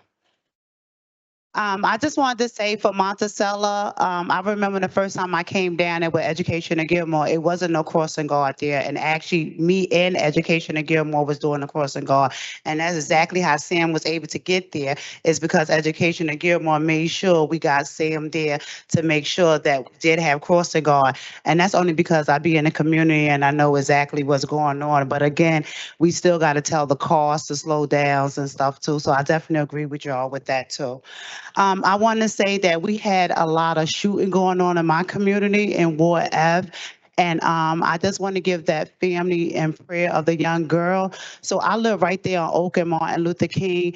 And I believe education again, when you can't do this by yourself. They passing out so many other stuff and going over our head with this. To see that we still have shooting in our community and we got about 45 cameras on my corner, I'm confused of why we still having the shooting. I know you can't do it by yourself because when it happened, you was the first one that called to find out what's going on. I respect you for that. We might can't find out what go on, but just to see a leader to come out into our community to let us know what's going on, I respect you for that because that's all sometimes we need. We just need a positive word of letting y'all know that y'all out there looking for what's going on. Don't leave us blank. I can't believe our mayor never come in our community. Never, ever, ever, ever, ever come in our community just to give us an uplifting and let us know that we're going to be all right and we're going to be safe. I'm so sorry. Solomon, I thank for your team for calling me back because it's very important for all of us to connect because this is our community, our community. And as us sticking together by the community, that's how we are able to grow. We have been doing so many trainings and classes to help uplift the young guys in the classroom. I have been going around for Jerry to go to all the sites to find out who is the people they hiring. I'm learning it's not the people from Jersey City, it's the people from Virginia, Utica, Washington. Why are y'all putting these people in hotels but got our guys on the corner and got our guys walking around? No, y'all need to redirect that. When developments come in, they should be able to hire our guys in the community and our young ladies in the community and stop hiring outsider in the community. And I want to make sure too, I see we granting every culture, and I love everybody. When we gonna do the Martin Luther King parade? Let's go.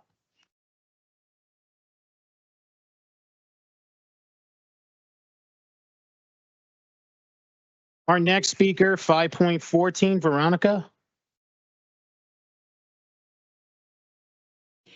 Good evening, council members. My name is Veronica De Leon Carraman, director and owner of Small Discoveries Preschool located at 123 Monticello Avenue. I am here on behalf of the Traffic Reform Warriors and also our youngest community members, our children. As you know, children are among the most vulnerable pedestrians due to their size, unpredictability, and developing ability to navigate traffic safely. With many families crossing Monticello Avenue daily for preschool, drop-off, and pickup, ensuring safe crossings is not only critical to their safety, but also to fostering confidence in our community's infrastructure. Enhanced features like marked crosswalks, pedestrian islands, and speed reduction measures such as speed bumps and flashing signals can help prevent accidents, particularly at the high-risk intersections like Emory and Astor Corner, which sees significant traffic daily, which is where Sam is always standing. As a business owner and a preschool director, having safe streets is essential for our operations. One of the joys of early childhood education is giving your young children the opportunity to explore their neighborhood, whether it's a walk around the block to observe the seasons or an outing to the nearby park. Without the proper pedestrian infrastructure, these simple yet impactful learning experiences become hazardous or nearly impossible. I can't tell you how many parents do not check off the ability for their kids to take a walk around the block, which kids in downtown preschools get to do, in the Heights, and all other areas of Jersey City. Our little ones deserve to walk around the block, look up at a tree, and see that the leaves are changing.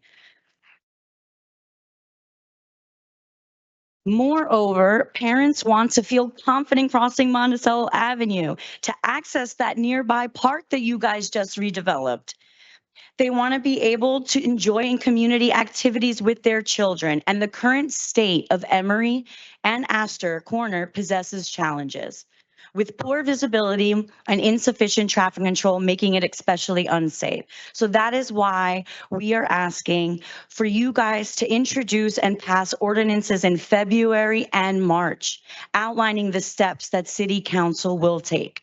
Investing in these improvements will help protect our youngest residents while supporting the local businesses that our families call home.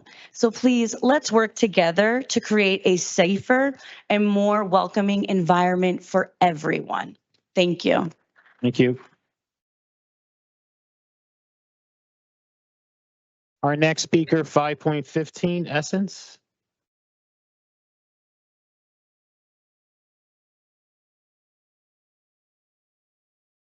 Good evening, Council. So just to touch on a few points, I came tonight to speak on basically the landlord and tenant issues that we have going on in Jersey City, as well as the administration that's at here. As far as discussing Anais, I don't think she is the proper administration that should be in charge personally. And that's due to being a personal person that has actually worked for the city or in that department.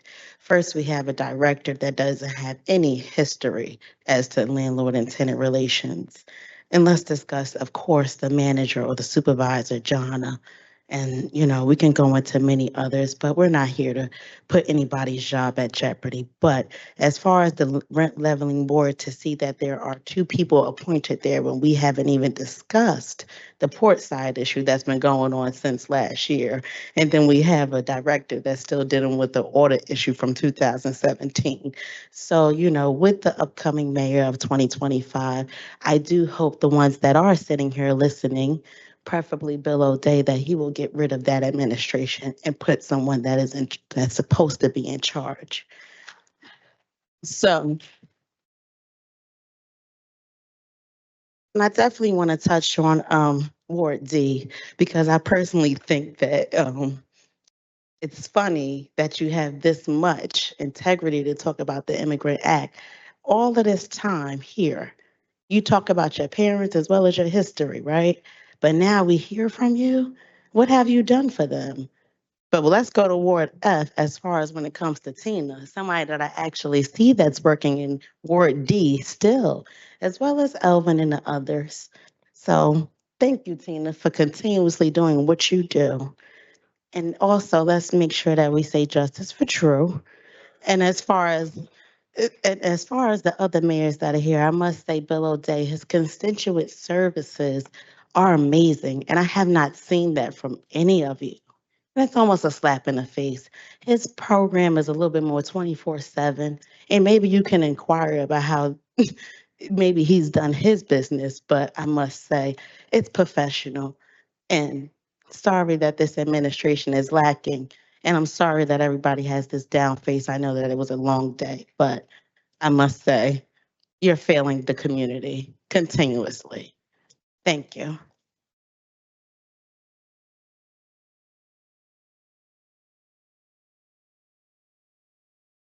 Our next speaker, 5.16, Edward. Justice for Drew. I do want to publicly apologize because when I sign up to come to address you all, I do expect, you know, to be here and do that. And I've missed the last couple of sessions, but I am here now. And I am very happy, as everyone knows, that this is an election year because it's time, well, it's been time to get rid of Stephen Fuller. All right. He's failed us.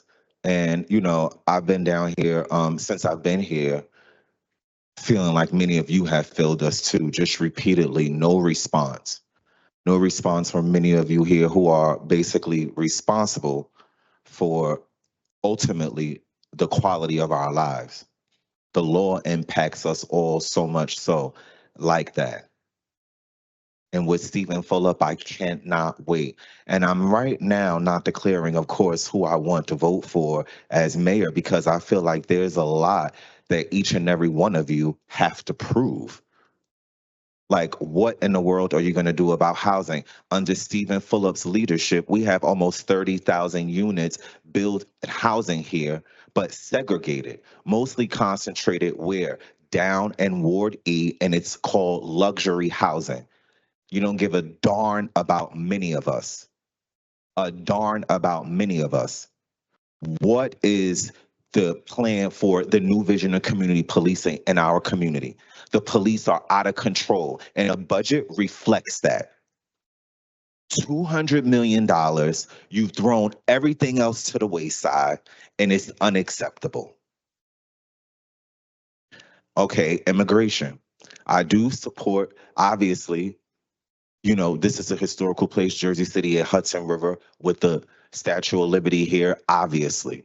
But I think you need to put your money where your mouth is. You say you want to serve immigrant groups and migrant groups, yes, and you want to serve the rest of us, but you're not. Housing is so hard to find here. Jobs are so hard to find here. Everything is gone up. The cost of living. You do not, even though we have a separate Board of Education that deals with our schools, we see, I see a lack of investment coming from this body supporting our education system. There is so much you can do more to help our system and to help our youth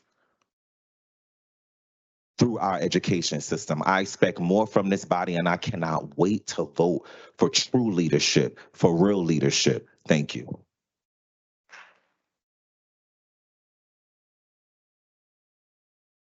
Our next speaker, 5.17, Kevin. Is Kevin here? No. Davis, Kevin Davis. Is he here? Not here. Next speaker, 5.18, Dana.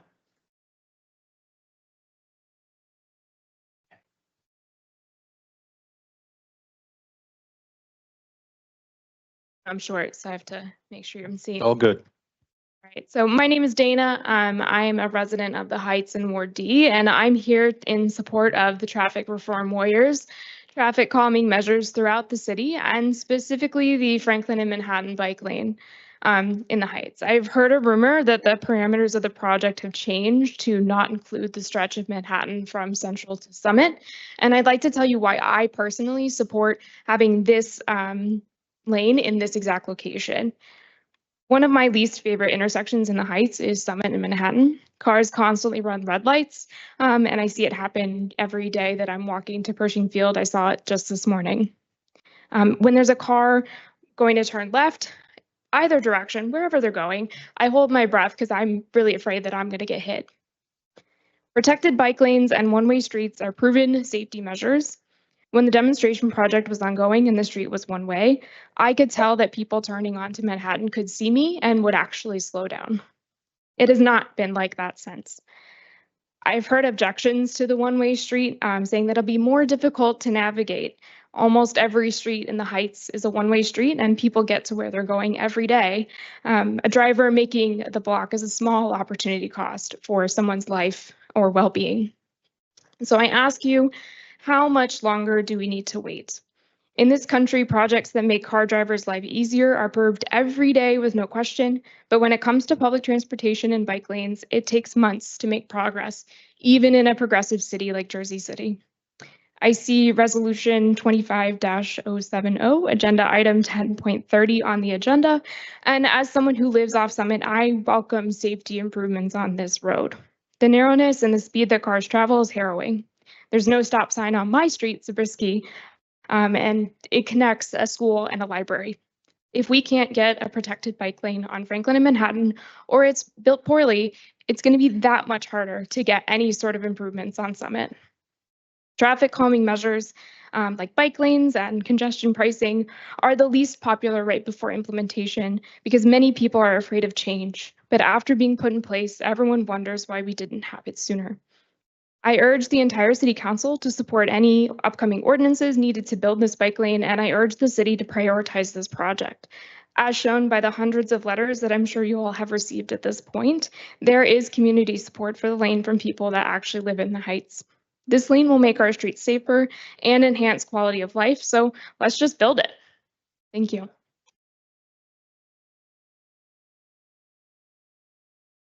Our next speaker, 5.19, June.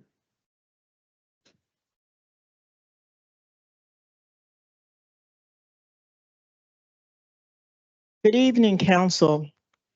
It is amazing how affordable housing has now become the priority of everyone's agenda. but I'm happy that it is. They say it's better late than never. I just pray that it's not too late because my neighborhood, as it is many neighborhoods, are quickly becoming gentrified. And unless someone sets some land aside for the building of affordable housing, there may not be any. Morris Canal CDC has been advocating for affordable housing for the decades, 3 decades to be exact. In fact, we courageously began to build affordable housing because the city was not prioritizing it. Instead, they were prioritizing luxury housing everywhere. The influx of new people in our neighborhoods with high incomes in digits of the 6-figure brackets have increased the AMI, the hidden water taxes, the increase of property taxes, and the high rents has pushed many of our people out of the neighborhoods. And these are people who were the homesteads. Your actions has intentionally aided the gentrification process. This disproportion of distribution of property and development projects are all for luxury housing. This council, -2, has given the developers of SciTech City prime property and $2 billion so that they can build more luxury housing. While you assess Morris Canal, the struggling, homegrown, nonprofit CDC, $950,000 for their affordable housing project to be built in, that was supposed to be built in the neighborhood. That is what disparity looks like.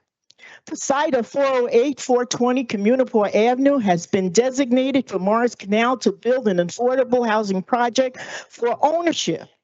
We need this. We worked very hard in our neighborhood, preserving our neighborhood, working in the Brownsfield program, giving our blood, sweat, and tears just to build a brighter and good neighborhood. We want to be able to prosper from it. We certainly have the skills to build because we've actually built a 100% affordable multi-unit affordable housing project on Pacific Avenue. Who dismisses affordable housing with total disregard when it is so desperately needed in the Jersey City neighborhoods? This is what disparity looks like. Again, we had a firehouse on Holiday Street, 1 block west of Pacific Avenue. That house, that was supposed to have been renovated. 3 years already, it's been closed, no renovation. And what about the groundbreaking on Grand Street, Thank you, June. 627? Thank you, June. 4 years ago. Thank you, June. Nothing's happened.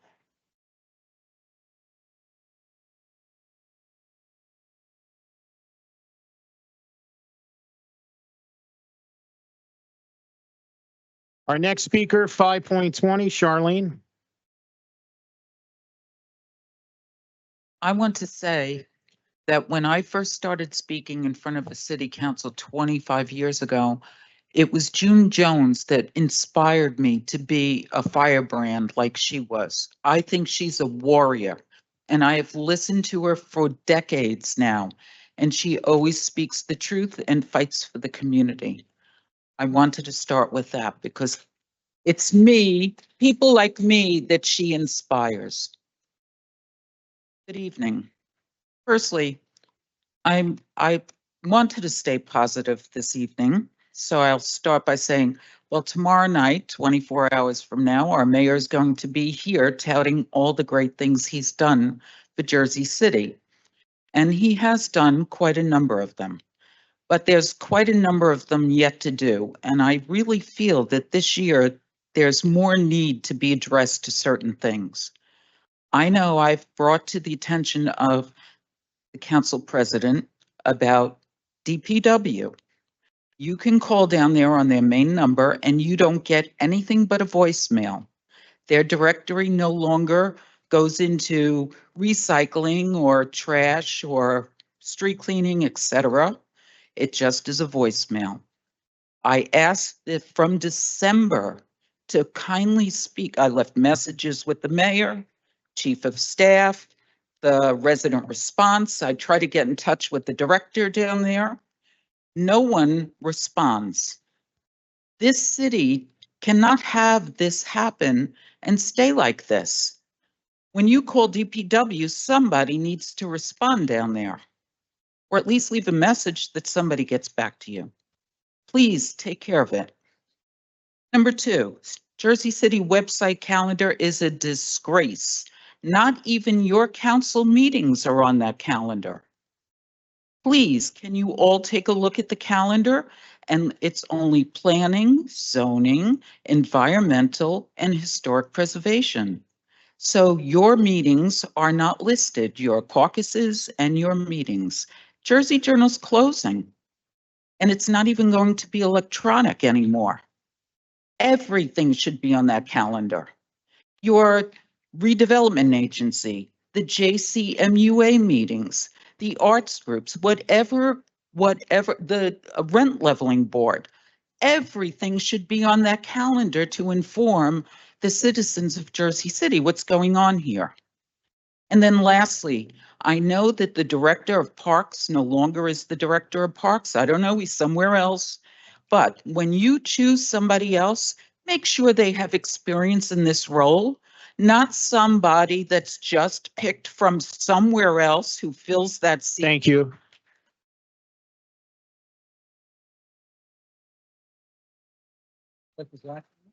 Our next speaker, 5.21, O'Neill.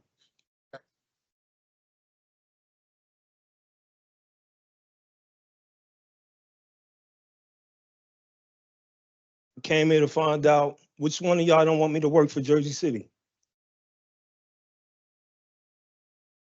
I haven't did nothing to nobody on this board, but one person I went to school with. It's Gilmore. Right, blood? Played in my face, you called me, you act like you had my back. But I see what it is. You don't get over trying to defeat me. That's the cause of black on black crime today. It's between me and you. We got to stop it. We got to leave it alone. You know I'm great. I'm here for the kids. I'm here for everybody else. Stop trying to stop me. You won't.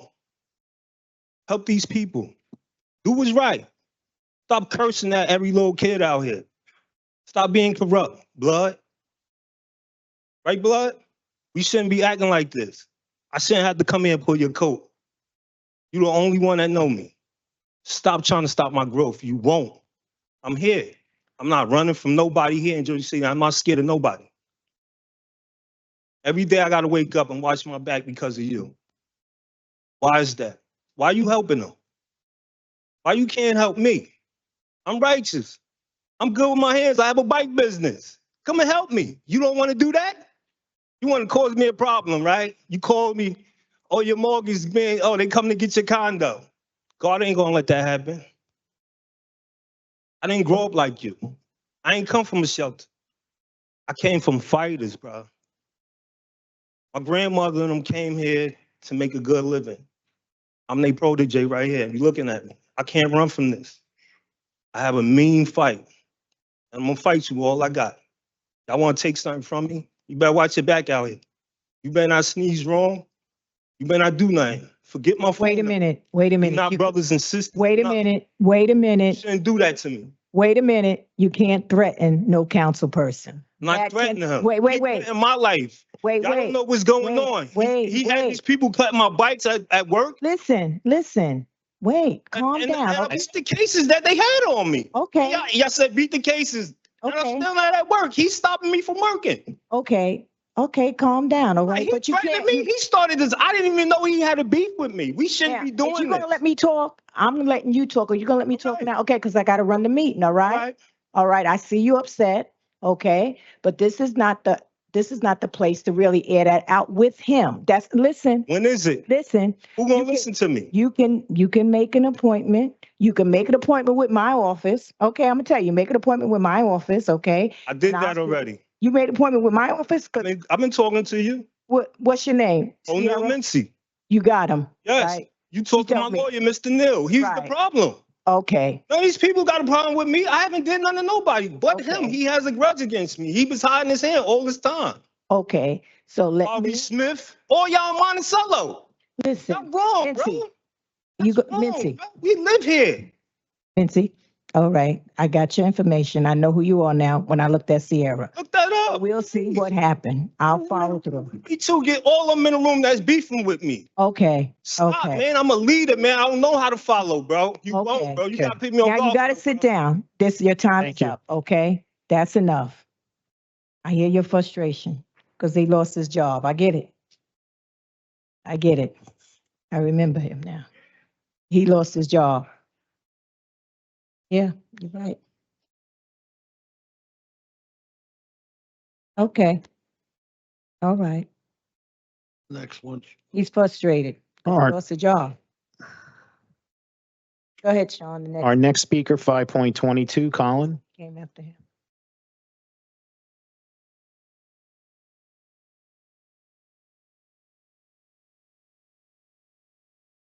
Good evening, Council. My name is Colin DeVries, and I'm on the board of Safe Streets Jersey City. I'm here to support my neighbors along Monticello Avenue in their efforts to make the corridor safe.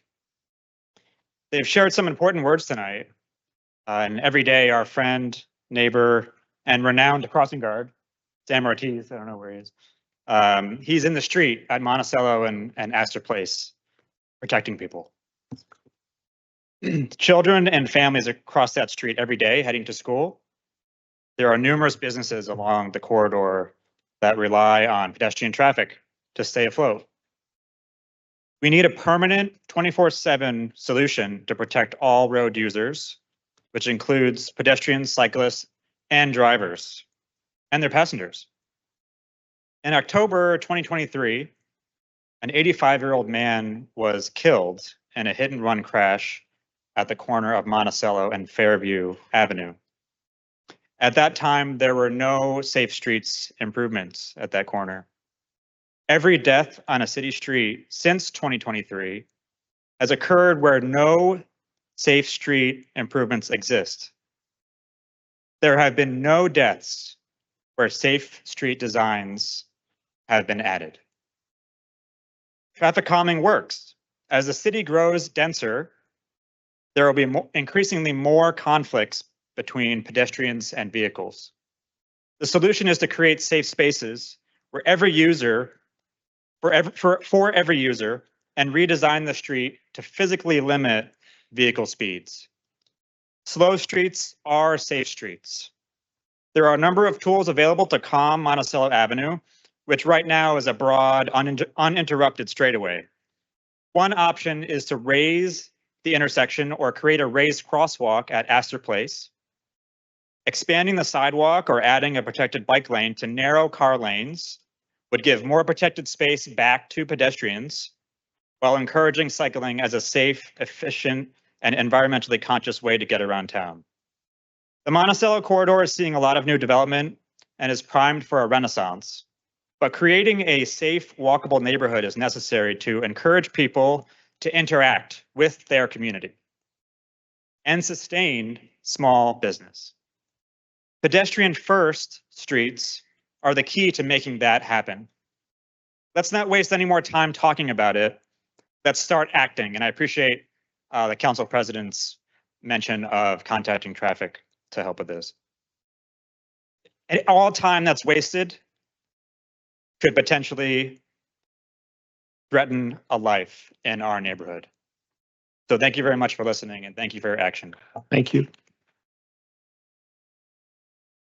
Our next speaker, 5.23, Manya. Manya here? No. Next speaker, 5.24, Brian Smith.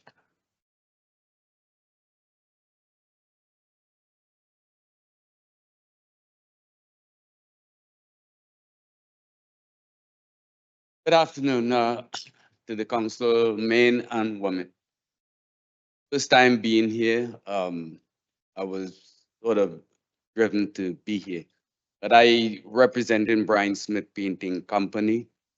I been living in Jersey City over 25 years. I work at the Portofino building. I'm a painting contractor. I work at the Portofino building, the Mandalay, the building. But since when they turn around to condos, my business went down.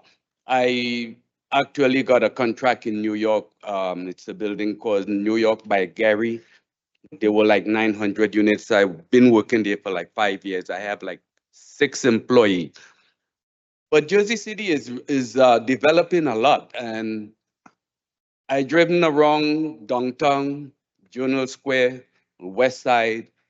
I pass and give out my cards personally, letting them know I'm from Jersey City and I'm a contractor, and I have a really 100% good background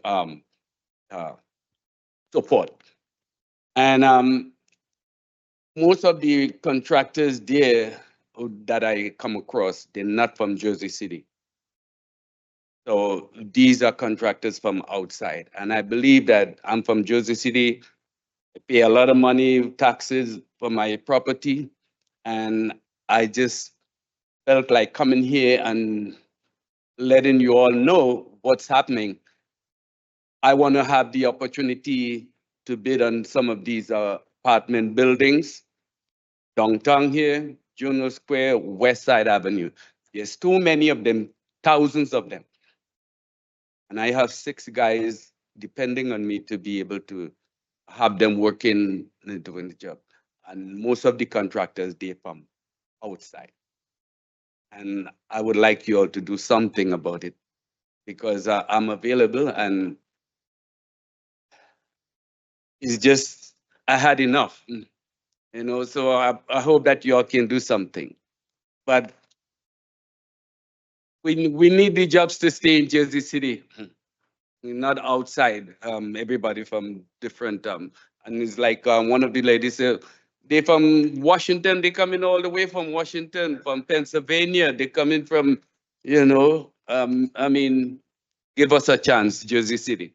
Brian Smith Painting Company. Our next speaker, 5.25, Avalon.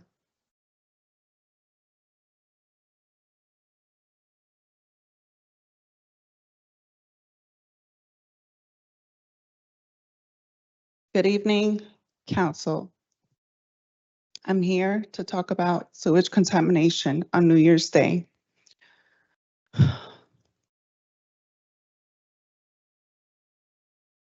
As you can see, my 2 kids are here with me, and we've been a long time Jersey City resident, born and raised.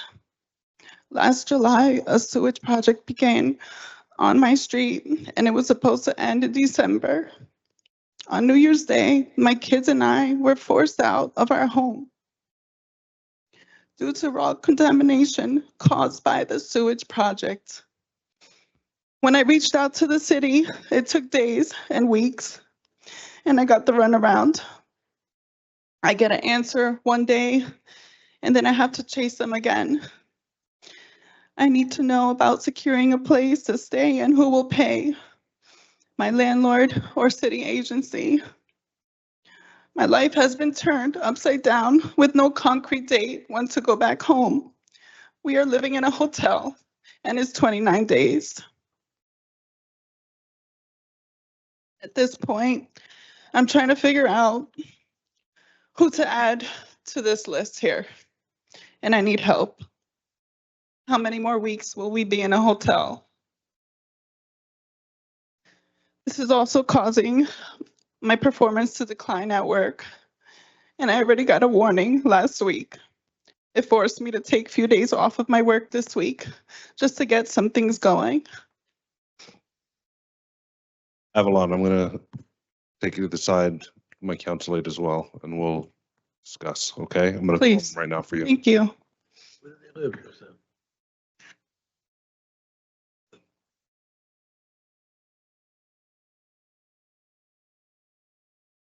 Okay, our next speaker, 5.26, Veronica.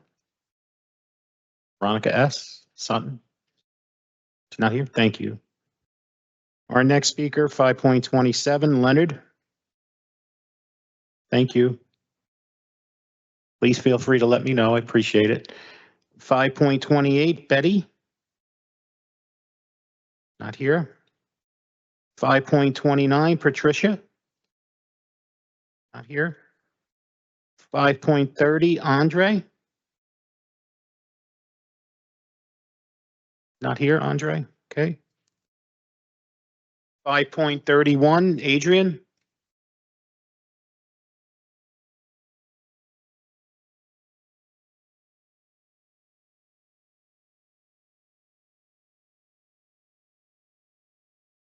That's definitely a hard one to follow, but also really apropos on some of the issues that are going to be addressed tonight. So my name's Adrian Gainda. I'm a lifelong resident of Jersey City. I'm speaking on behalf of the good folks that are organizing an effort called the People's State of the City 2025. We want to highlight the issues and concerns that Jersey City needs to address and have solutions to. So like I said, I've called Jersey City home for 27 years. And while I love the city to death, there's still a lot that we can improve upon. And such improvements could really make Jersey City a place we can call ours. For starters, we need violence prevention with a focus on mental health resources that prioritize de-escalation, improving community-led resources, and community input. We need better quality of life services, ensuring our 911 services actually have a response time that helps and doesn't potentially hinder callers during emergencies. We need sustainability and environmental protections to ensure that our city can prioritize sustainable practices in urban development and building more green spaces. We need affordable housing and rent control, of which we need our rent control laws to be enforced. We need to tackle the affordability and housing crisis by investing in more social programs, especially with the potential loss of federally funded programs. We need to develop and distribute resources that can keep tenants aware of their rights and keep them housed. We need community development where we can ensure responsible development occurs in Jersey City instead of dishing out tax abatements like they're candy.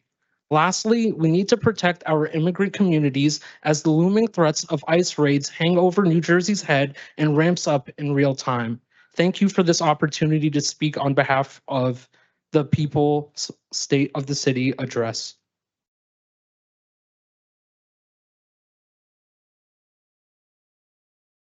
Our next speaker, 5.32, Veronica A. Is Veronica? Yes. Why don't they come up?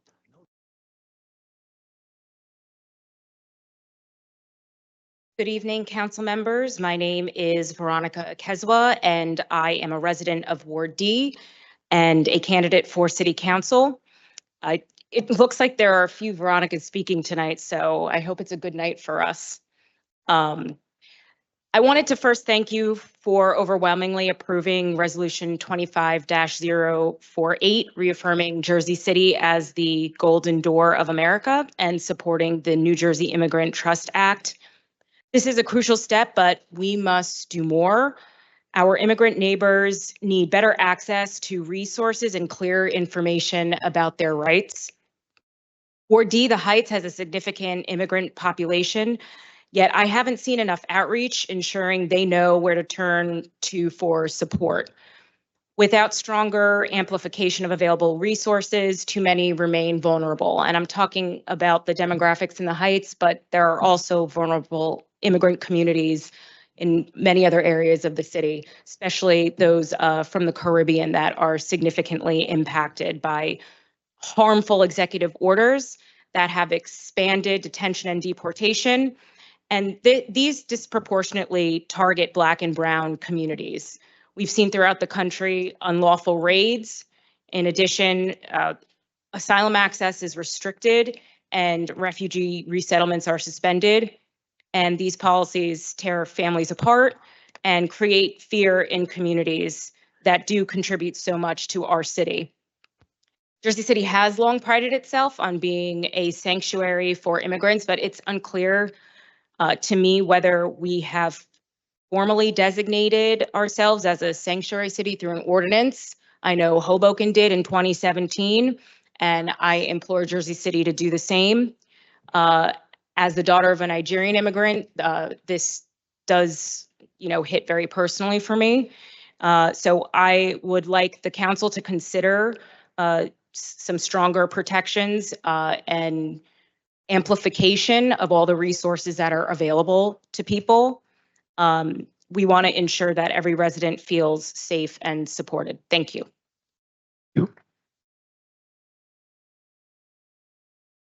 Our next speaker, 5.33, Jessica.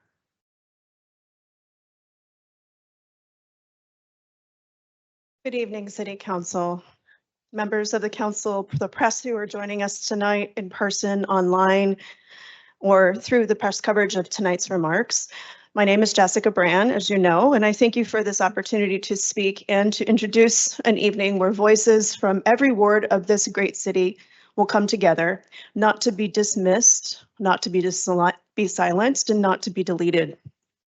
Tonight, you will hear from those who seek to lead this city. You will hear from those who seek to lead this council.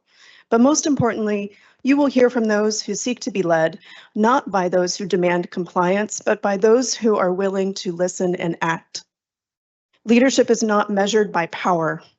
It is measured by the courage to hear difficult truths and the commitment to fight for solutions that serve the people. Tonight, we present the People's State of the City, an effort to give voice to the lived realities of those who call Jersey City home. Tomorrow, Mayor Fulop will stand in this same hall and deliver his State of the City address. It is our sincere hope that he will use that moment to reflect on the real conditions faced by us, the tenants, working families, and all of those who have fought to be heard, only to find their struggles erased from the narrative. But if those voices are ignored, if those realities are dismissed, then let tonight serve as a rebuttal, not a political one, not a partisan one, but a rebuttal grounded in truth. The truth of a city where laws meant to protect us are treated oftentimes as optional. The truth of a city where the cries for help are met with empty promises, delays, and denials. The truth of a city where leadership too often stands by while tenants, workers, and families are left to fend for themselves. We do not gather here tonight to divide. Rather, we gather here to unite in accountability, in fairness, and in action. The People's State of the City is not about rhetoric, it's about real lives. It is about safety, dignity, and a right to live without fear. Fear of neglect or of exploitation, displacement, or being erased in favor of a more convenient online story. At last year's State of the City, tenant voices were silenced, signs were banned, social media comments from residents who dared to share their truths were deleted from official accounts. But at the People's State of the City, free speech is welcome, signs are welcome, the truth is welcome. Because in a government of the people, by the people, and for the people must be heard, not filtered, not edited, and not erased. To begin tonight's presentation, the next speaker will remind us why we have the freedom to stand here today. Thank you. Our next speaker, 5.34, Mara.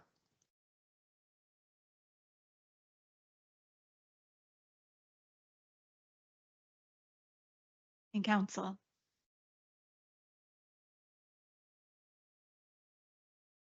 Oh, say, can you see by the dawn's early light what so proudly we hailed at the twilight's last gleaming, whose broad stripes and bright stars through the perilous fight o'er the ramparts we watched were so gallantly streaming, and the rockets rained clear, the bombs bursting in air gave proof through the night that our flag was still there.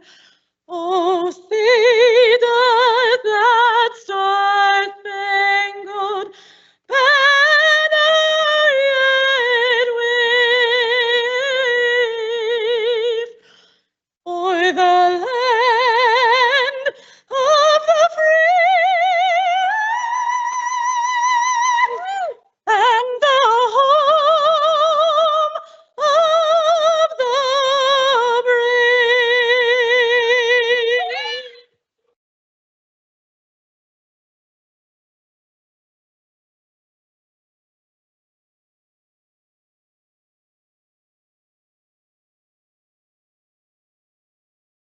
Well, before I announce the next speaker, I can just say, in my 5-year career as city clerk, that's probably the best speaker I've ever heard.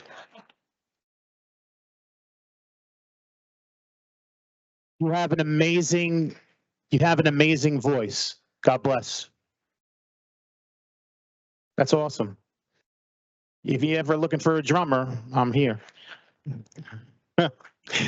Next speaker, 5.35, Masa. Good evening, council members. It's hard to top that. But welcome to the People's State of the City. Thank you for giving me the opportunity to address you today. Jersey City has always been a place of resilience, diversity, and opportunity. But for too many of our residents, the reality is that opportunity is slipping away, especially when it comes to housing. We're a city that prides itself on its growth, yet many of our longtime residents find themselves struggling against the forces that seem to be determined to push them out. Too many tenants are forced to live in unsafe and substandard conditions, facing rising rents, neglectful landlords, and a city government that has failed to enforce the very laws that were meant to protect them. Families are dealing with heating outages in freezing temperatures, carbon monoxide leaks, vermin infestations, and unjust rent increases that threaten their stability. Jersey City cannot afford to look away any longer. We need real enforcement of fire and building codes, and we need real rent stabilization laws that are more than just words on paper. When we allow neglect and corruption to take hold in our housing system, we are not just talking about policy failures, we are talking about real human suffering. This is why I believe in a Jersey City where tenants' rights are not just acknowledged, but actively protected.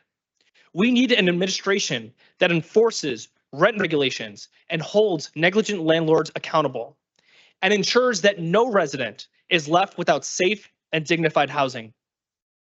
We need a city that prioritizes people over profit, that stands by its renters, and that refuses to let corruption dictate who gets to live here. Jersey City has long been a beacon of hope, not just for New Jersey, but for the entire country. We are the city that fuels the Statue of Liberty, providing her with water and electricity, ensuring that her torch continues to shine as a symbol of justice and opportunity. But how can we claim to uphold these ideals if our own people are being displaced, ignored, and forced into homelessness? Tonight, I urge this council to think boldly and to dream bigger for our city, and to remember that the power lies in the people that call Jersey City home. The state of our city is not defined by its buildings or its budgets. It's defined by the lives of its residents. This is our home. Let's fight for it. Thank you. Thank you. Our next speaker, 5.36, Jim. Good evening to Madam Council President, members of the council, our city clerk, and all those assembled.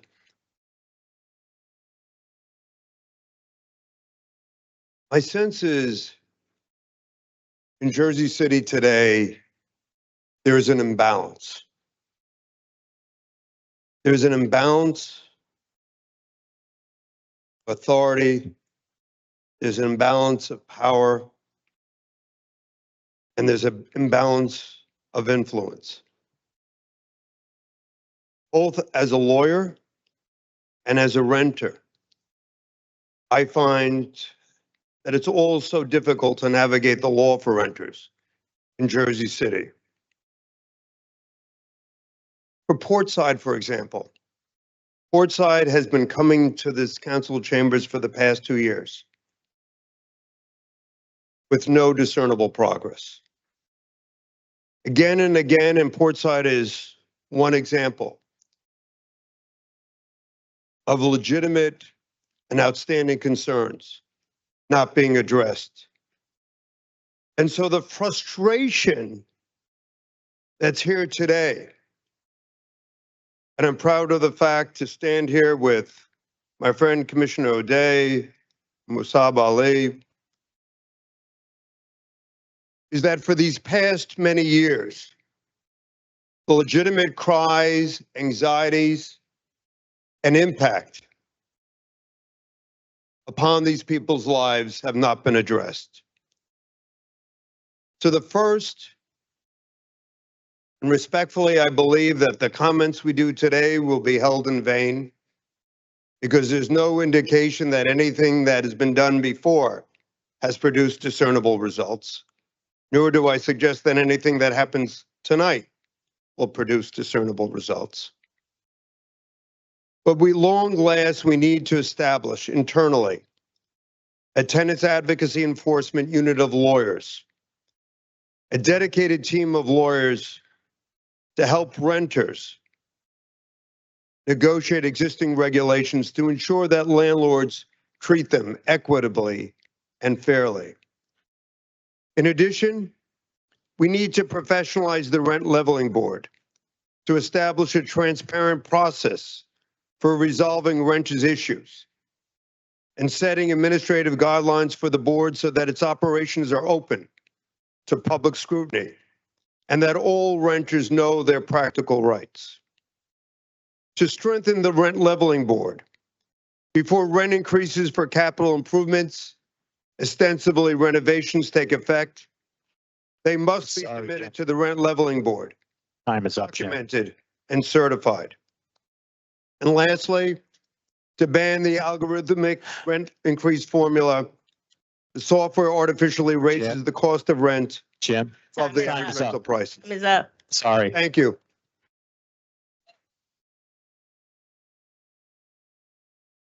Our next speaker, 5.37, Bill. I don't start your time until you speak, buddy. And I've been here. You know me many years. I've been here a while. Good evening, members of the City Council. First, I want to come out in support of Resolution 10-35, which is committing to comply with the affordable housing obligations for Round 4. It's critical that you adopt that to ensure that you continue to get funding from the state government as well as to collect your own funds under your affordable housing trust fund program. I'm going to speak a little bit also about some issues I have concerning housing. I've had Corey come here on more than one occasion as it relates to the Portside issue, which is something that I think is pretty simple. That case, the executive branch and the legislative branch aren't in agreement. And in my world, when you don't agree, you go get your own lawyer. So I urge you immediately go out, get an attorney to represent the city council and their position in this issue to help get it resolved on behalf of the tenants that live in Portside. As it relates to just general issues with the operations of code enforcement and rent control, the laws exist. There are many good inspectors, but what happens is a failure. Courts don't enforce fines. Landlords know that they can have elevators out of business and operation for a year and a half. As Councilman Gilmore, you remember on Bergen Avenue, it took us 2 years to get that elevator operating. That's unjust. That individual should have been arrested, locked up.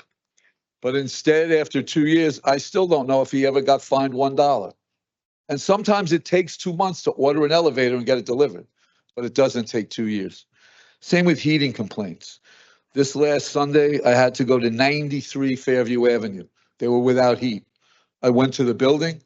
I made him get me the super. I made him get me the plumber. And I just got a text message that now the new boiler's installed and the heat's on. And that's what we're supposed to do as elected officials and as people who seek elected office. But we shouldn't have to always do that.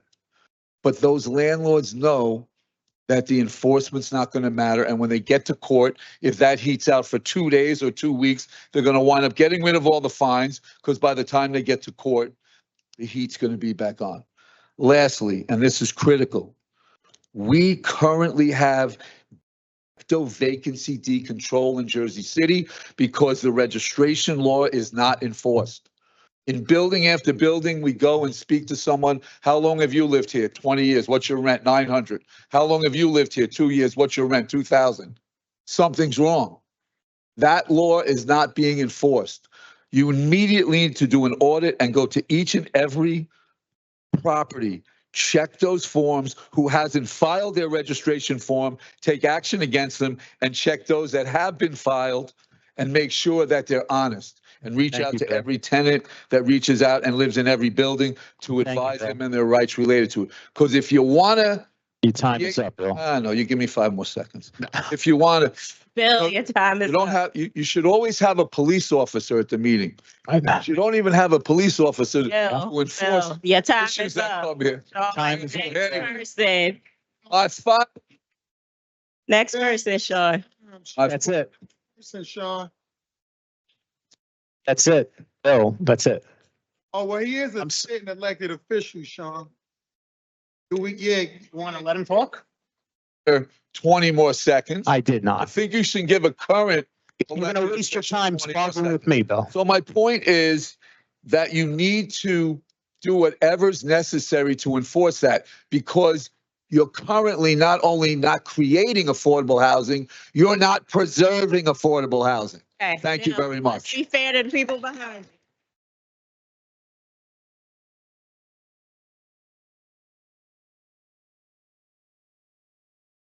Our next speaker, 5.38, Kevin. Good evening. Thank you to the mayoral candidates who have joined us tonight, not just to speak, but to listen. You may have noticed that the mayoral candidates were introduced in alphabetical order, but given their position on this council, Solomon and Waterman will make statements in a different form. But to be clear, our intent was to give to the greatest degree possible, have equal representation here. So in total, all of the candidates in order are Ali, McGreevy, O'Day Solomon, and Waterman. And now Weller is up to speak. I would enforce this city's laws. Feel that? The shift in the room? The wave of emotion? It was different for each person here, but I would describe it as a universal belief that I would enforce the laws of this city. But I'm not here as a candidate. I'm here because for nearly 3 years, this chamber has been filled with voices of Jersey City residents, tenants, workers, and families who have asked nothing more than for the enforcement of the existing laws meant to keep them safe and housed. As I prepared for this evening, I told myself and others that I would not choose a side tonight. Tonight was supposed to be politically neutral. Yet after reflection, I realized that neutrality is a luxury we cannot afford. A side must be chosen. And I hope by the time I finish speaking, everyone will agree, including the candidates, with my choice. To this council, I recognize that you have sat here meeting after meeting listening. We are grateful for that. In many ways, we share the same fate. We want action. You want action. Director Richardson wants action. Corporation Council wants action. Yet again and again, there is no action. A mayor is responsible for that action. Mayor Phillip himself has admitted our rent control laws are some of the strongest in the country, yet we see them ignored while tenants are exploited by software like RealPage. We see uniform security ordinances abandoned, even after bullets shattered windows and attackers stroll through our lobbies. We see the resident super ordinance disregarded, despite tragedies in other cities where lives were lost because warning signs were not heeded.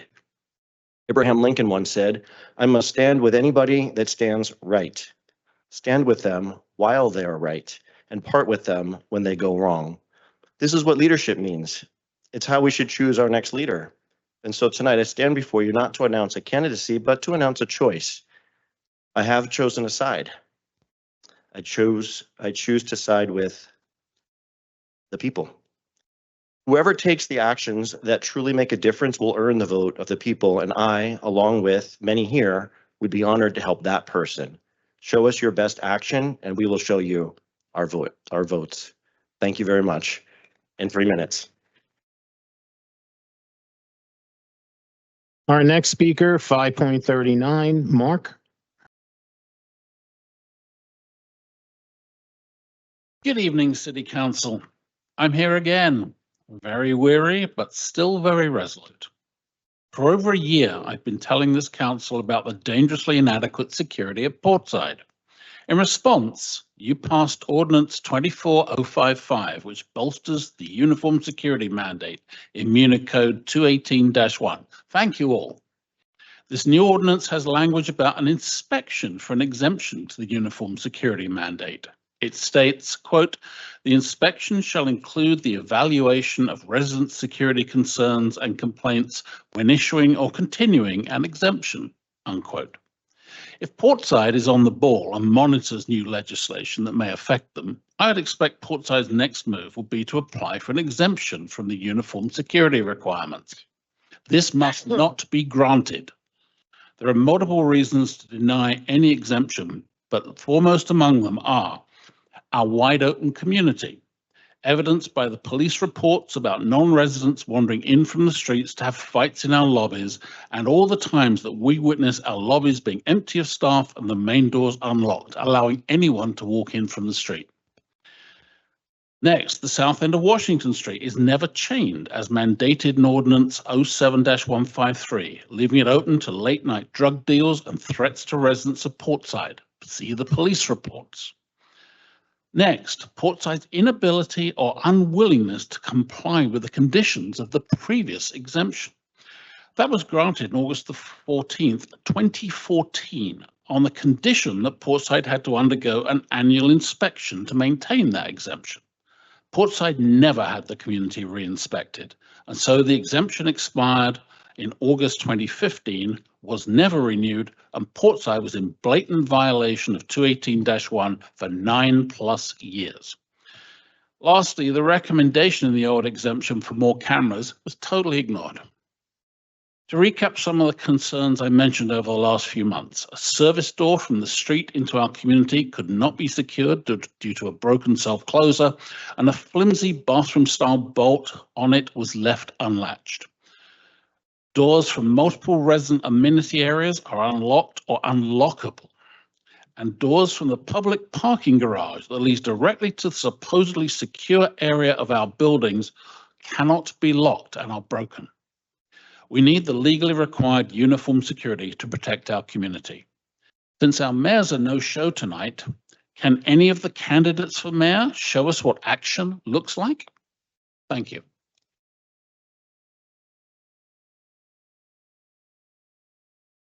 Our next speaker, 5.40, Sylvia.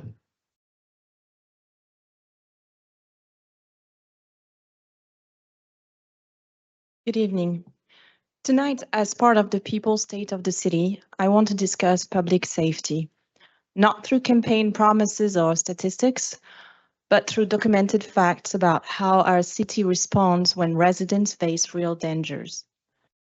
Jersey City has clear ordinances requiring uniform security in residential buildings over a certain size. We have laws mandating security systems, proper staffing, and safety protocols. These aren't optional guidelines, they are legal requirements designed to protect lives. The Department of Justice has extensively studied the impact of security measures in residential buildings. Their research shows that basic security requirements, the very ones written into our laws, can prevent tragedy. Cities across the country have learned hard lessons about what happens when these measures are ignored. Tomorrow, you'll hear about Jersey City's commitment to public safety. You'll hear about active shooter preparedness and crisis management. You'll hear about CCTV systems and police response times. But what you won't hear is why our existing security ordinances go unenforced. You won't hear about why repeated requests for basic safety measures are met with silence. You won't hear about why it takes tragic headlines for our city to enforce its own laws. The People's State of the City is this: public safety isn't measured in press releases or campaign promises. It's measured in the daily actions or inactions of those sworn to protect us. When we ignore the laws designed to keep people safe, we put lives at risk. Real public safety means enforcing the laws we have, not just promising new ones. It means responding to warnings before they become emergencies. It means choosing prevention over reaction. Because in matter of public safety, the gap between what we say and what we do isn't just a political issue. It's a matter of life and death. Thank you.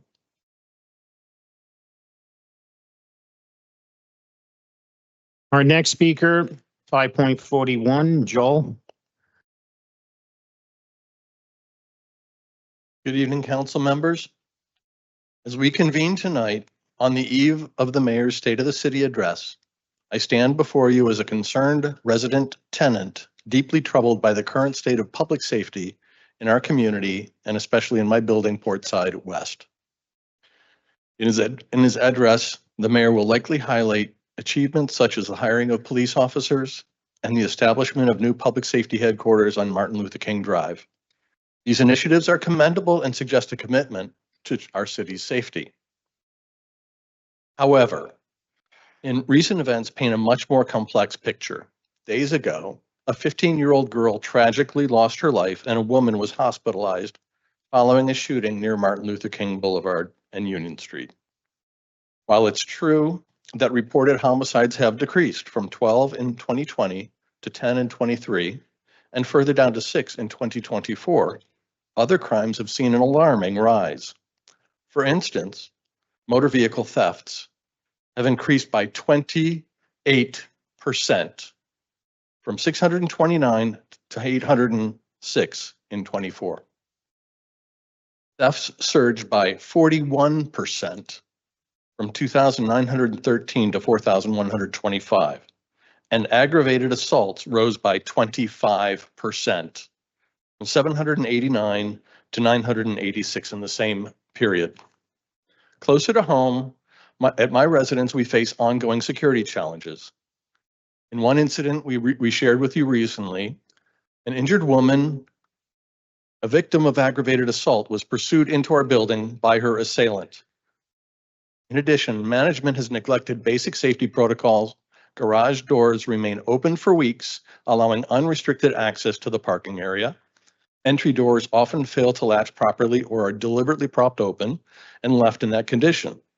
Despite city ordinances mandated uniform security for buildings of our size, we remain without this critical protection. These incidents underscore a disconnect between policy and practice. While investments in public safety infrastructure are essential, they must be complemented by diligent enforcement of existing regulations and proactive measures to ensure the well-being of all residents. I urge the council to hold property owners accountable for complying with safety ordinances and to prioritize the enforcement of regulations designed to protect us. Let us work together to create a city where every resident feels secure, not just through statistics and infrastructure, but through tangible actions that safeguard our daily lives. The state of Jersey City tenants, especially low and middle income tenants, is precarious. Thank you. Our next speaker, 5.42, Barbara.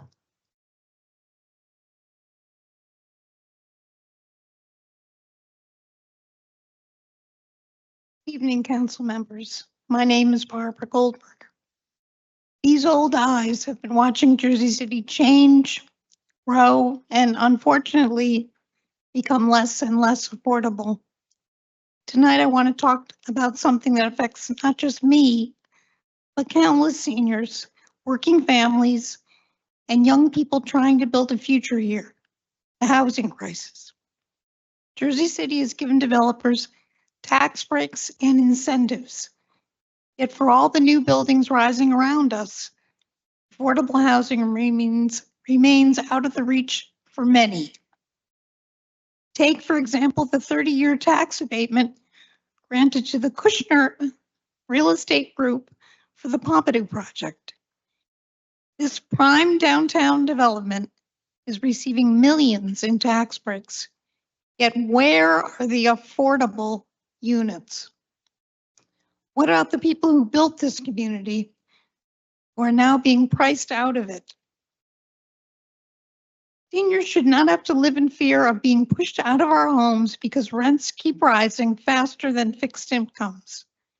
And it's not just seniors, working families are struggling too. Projections already show that Jersey City is headed for a major housing shortfall in as soon as 6 years from now. If we don't act now, many of us will have nowhere to go. The mayor and the council will tell us about all the new development happening in the city. But my question is simple. Who is this city being built for? Because it doesn't feel like it's being built for the people who already live here. I urge you to reconsider these tax breaks and demand that developers set aside truly affordable units in every new project. Growth should not come at the expense of pushing out the very people who have made this city what it is. Jersey City belongs to all of us, not just those who can afford luxury rents. Let's build a future that includes everyone. Thank you.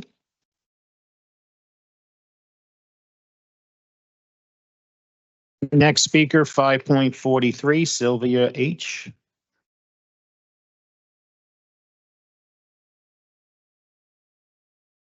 Good night, dear council people. I've been today. My name is Sylvia Lu. I am Portside tenant.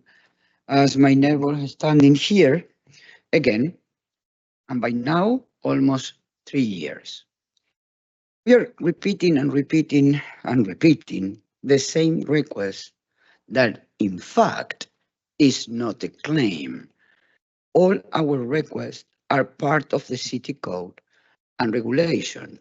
Enforce 260, enforce that we get the superintendent on site, enforce the presence of uniform security in our buildings, make a real affordable housing policy and not an election campaign speech. I will ask you some questions that I've been asking myself. Don't you get tired to listen and listen again and again, requesting enforce of the current ordinance? Do you realize how long we have been adding time on talking or taking time of our jobs, family, even our free time? Don't you think we are asking for something that's completely normal, namely the enforcement of existing law? Don't you think that when we vote our councilman representatives, we want to be confident that they are working with and for us? Do you think we are not disappointed by the lack of action? Do you think that all the inhabitants of New Jersey City do not have the suspicions of corruption for part of the government? To me, all answers are, I do. How about you?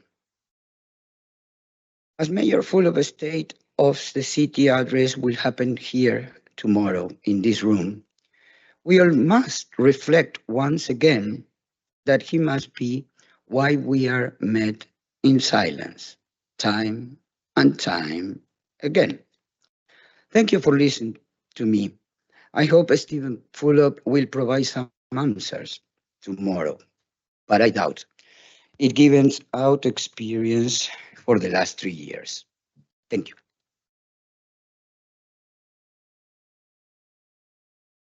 Our next speaker, 5.44, Elena.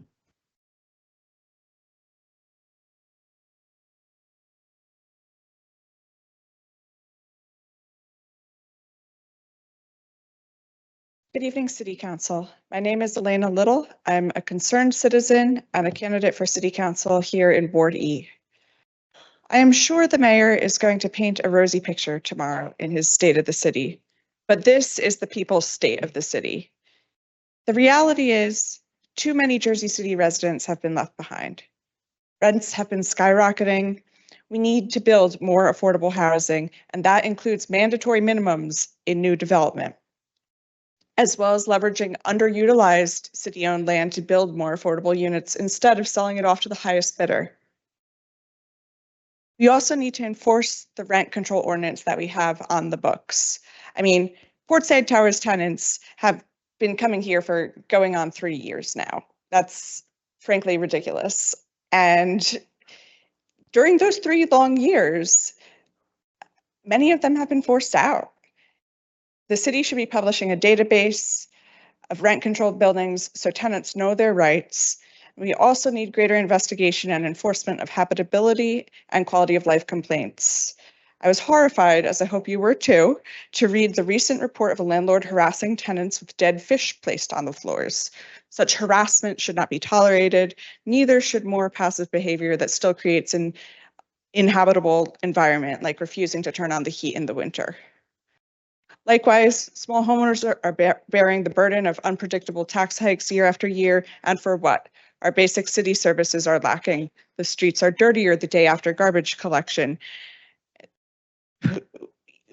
People call 911 only to have no one pick up.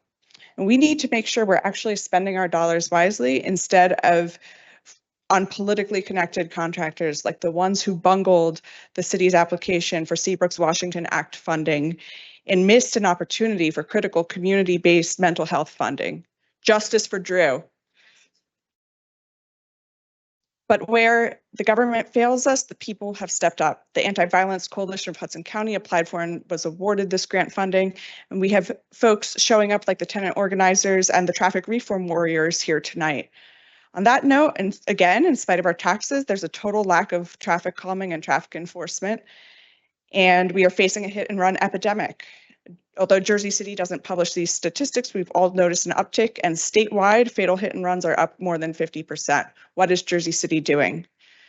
Finally, especially in these uncertain times, we need assurance that the city is going to protect our rights and the rights of our most vulnerable communities. That's why I'm encouraged to see the City Council pass Resolution 25-048, reaffirming Jersey City as the golden door of America.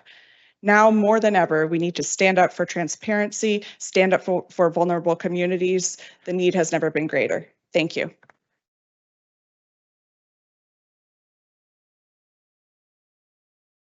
Our next speaker, 5.45, Michael.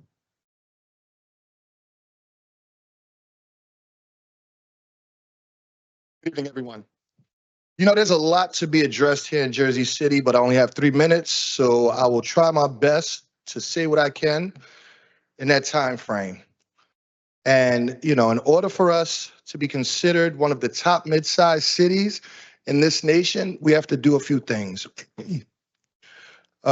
First of all, coming from Ward F, growing up in Ward F, one of the things I believe we should do is stop allowing developers to land bank in communities where affordable housing is crucial and instead place those dilapidated properties that they own on an eminent domain list to build our own affordable housing for hardworking residents who cannot afford luxury living. We should not be designating local Black developers and handing those properties over to larger developers when they're not affording affordable housing. We also need to, thank you. I only have 3 minutes, people, hold on.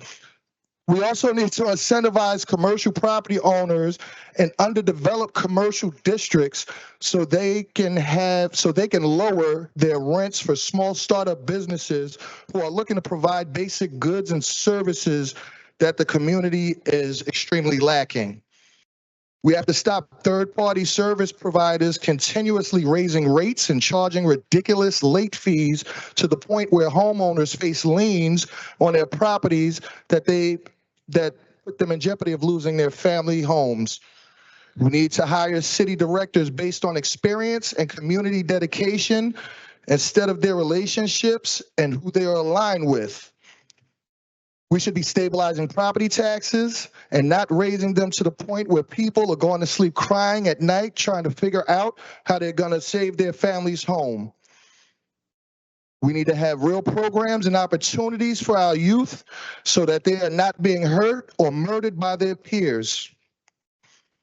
We must ensure that real partnership is encouraged and built with the community and law enforcement to assist in, so that we can assist in de-escalation.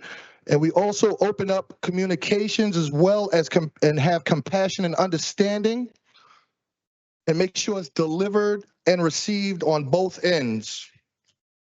We also need to be working with each other and advocating for changing our public school funding formula so we can get funding that we need to give our children a world-class education. Thank you.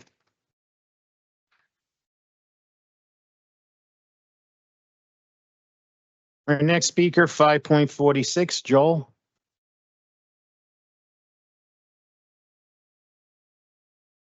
Hi there. Hey. Fuck, there we go. Hi, my name is Joel Brooks. I'm a resident of Ward B, and I'm honored to be invited to speak tonight as part of the People's State of the City. This was a really amazing thing that was organized on very short notice. And that's something that I've seen a lot in Jersey City is communities coming together, people coming together to organize quickly to make their voices heard. So thank you everybody for organizing this. I want to speak to some things that I've personally observed. And as this is the People's State of the City, you know, to Mr. Mayor, if you do get around to listening to this, I know you've seen these parts of the city. I know you've campaigned in these parts of the city.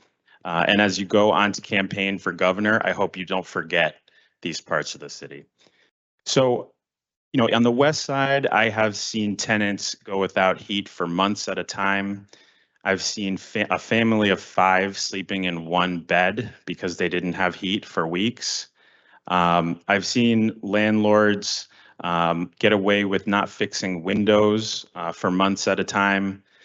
Landlords not registering the rents properly, so people are being overcharged for years at a time.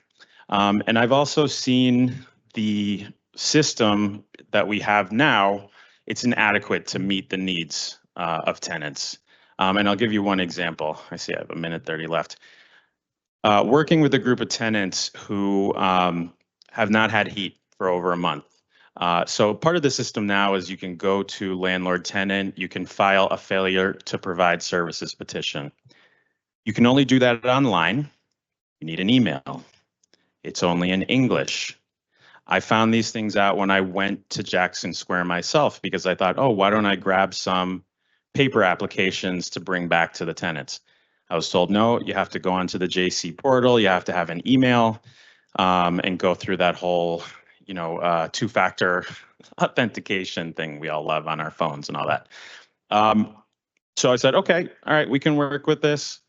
I sat with a tenant, she got her computer out and she started working with her tenant, her neighbors to get the petition up. One of the things you need is a lease. Their landlord has taken their leases off the website. So they're stuck, right? The system that we have is not working for tenants. In that building, there are monolingual Spanish and Arabic speakers. You know, the language barrier can be really hard to overcome. We need to do better.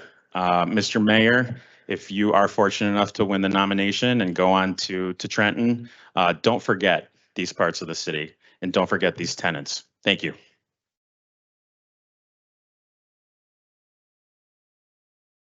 Our next speaker, 5.47, Jake.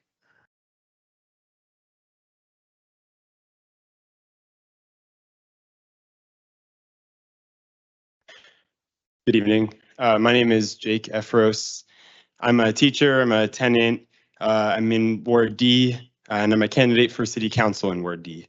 And I'm proud to be here with other tenants from the Heights who are going to do a great job, I know, of sharing their own stories of what they've been working through. So I echo the sentiment in this People's State of the City that this city is not working for us. Jersey City under Team Fulop has failed working people, pretending that everyone can make it yours here. But let's break that down because we know that this yours isn't really all of ours. If you are a developer looking for a variance to develop well beyond the zoning limits, all you got to do is offer 10% affordable housing maybe in a city with runaway rental costs, since this administration actually fought against a stronger inclusionary zoning ordinance that would have required a much greater contribution.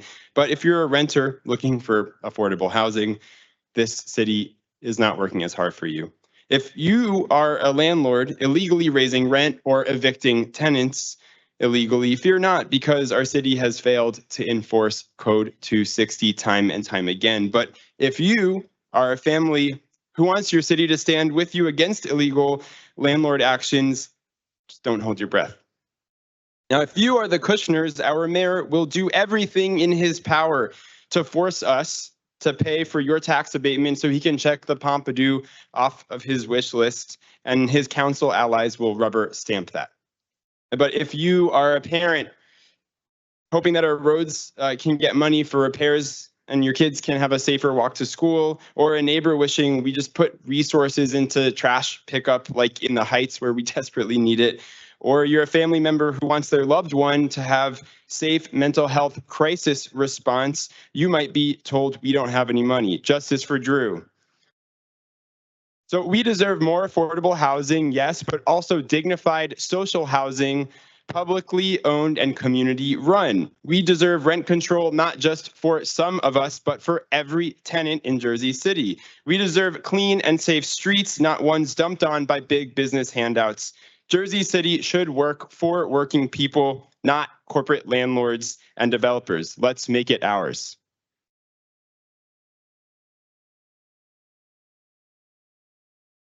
Our next speaker, 5.48, Anna B. Good evening. I'm Anna Bassett, Ward D.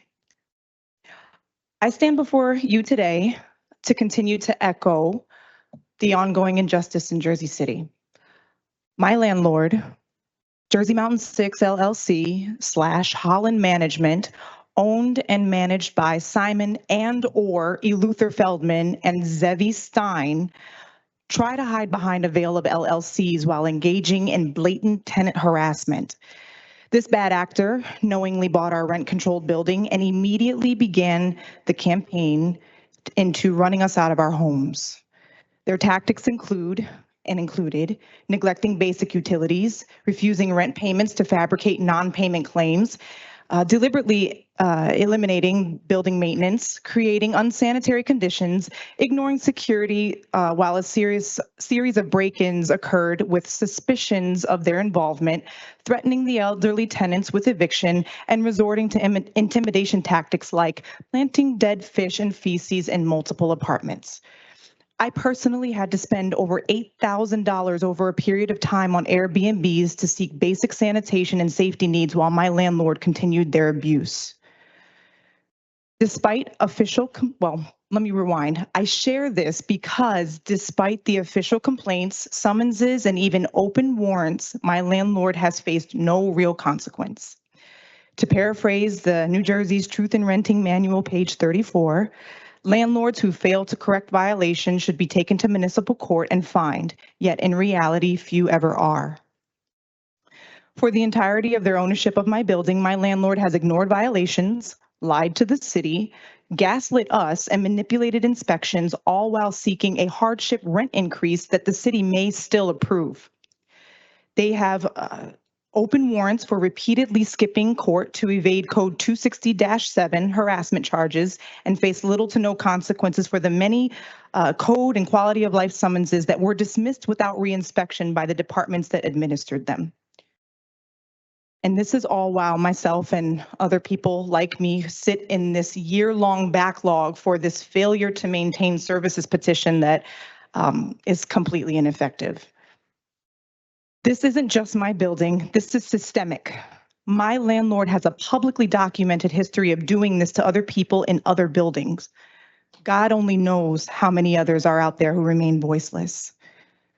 The city of Jersey City knows this systemic problem is happening, and whether it's due to fear to speak up, legal ambiguity, or a lack of political will, the lack of action is enabling these bad faith actors to exploit legal loopholes and inflict great harm to residents. I call everyone with the power to act to do so, enforce the law and investigate these bad actors and the people that enforce them. Our next speaker, 5.49, Anna M.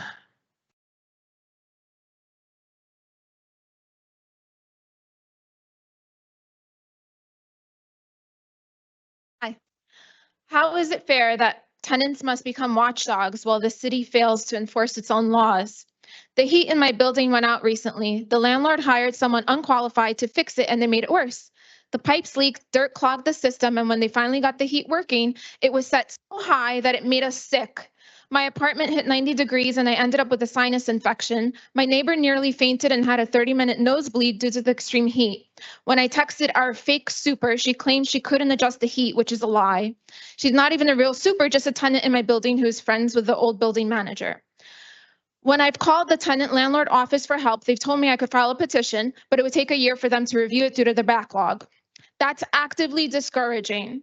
Then they told me to read up on Chapter 260 myself. Who better to advocate for me than myself? Gee, I don't know. Maybe the actual government office whose sole purpose is to enforce Chapter 260?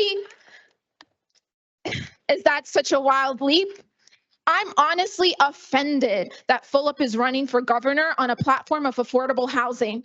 How can you have a dysfunctional tenant landlord office, tenants in crises across Jersey City, slumlords throughout Jersey City constructively evicting tenants so they can renovate and upcharge, award those same slumlords with permits to build more housing that they will also trash, wealthy developers building excessively expensive skyscrapers using gerrymandered zoning for inappropriate funding allocation, and then have the gall to say you can improve the affordable housing situation.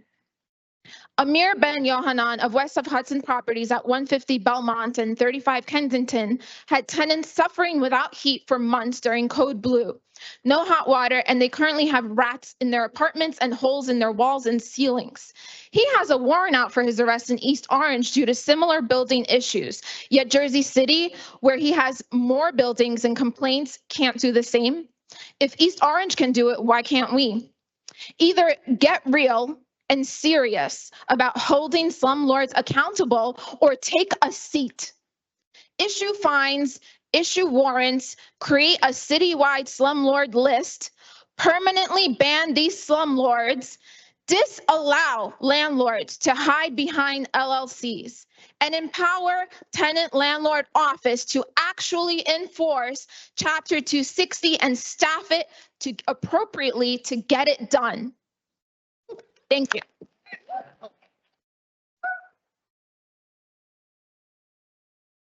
Our next speaker, 5.50, Liz. Hi, my name is Liv Malone. I am a resident of Ward B. Good evening. I've sat in this room many times listening to tenant after tenant describe serious problems with their housing, and I have to admit, what I recently discovered in my research makes me a bit uncomfortable to share, but I believe that any perspective, when backed by clear evidence, deserves to be heard. You see, I couldn't reconcile something. How could Jersey City, our state's second largest city, simply ignore so many legitimate concerns? It didn't add up. So I started digging through municipal court records, looking for answers. What I found was remarkable. The data shows that under Mayor Fulop's administration, the city responds to over 90% of landlord-related complaints. Every single action meticulously documented. You can trace a pattern yourself. It's right there in black and white. Consistency is honestly stunning. Oh, since I have more time. Well, I noticed something curious, a phrase that kept appearing. 3 words, really, dismissed, prosecutorial discretion. At first, I didn't understand the significance, but after I kept reading case after case, the pattern emerged. Broken security system, dismissed, prosecutorial discretion. Illegal rent increase, dismissed, prosecutorial discretion. Landlord doesn't even show up to court, dismissed, prosecutorial discretion. The efficiency is breathtaking. No messy investigations needed, no fines to collect, no violations to track, just 3 magic words and poof, problem vanishes. Well, at least on paper. Not the actual problem. The leaks still leak, the broken locks stay broken, the illegal charges keep mounting, but on paper, problem solved. This isn't random. Since Mayor Phillip took office, this approach has been refined to an art form. The city now collects millions less in fines despite having as many or more violations than previous administrations. Now, that's what I call efficiency. So tomorrow, when you hear about Jersey City's streamlined processes, remember these 2 words, or 3. When someone touts our efficient government, think about what prosecutorial discretion really means. It means the discretion to ignore, the discretion to dismiss, and the discretion to look away. And since this is the people's state of the city, I have a suggestion. Mayor Fulop, in the spirit of your administration's favorite solution, we would like to prosecutorially dismiss you.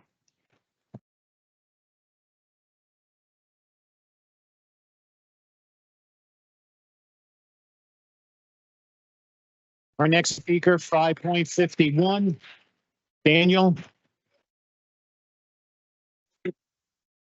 According to the ACLU of New Jersey website, if a public official uses social media as a government actor, such as by using their account to publicly announce government information or policy, they cannot exclude people from having different viewpoints.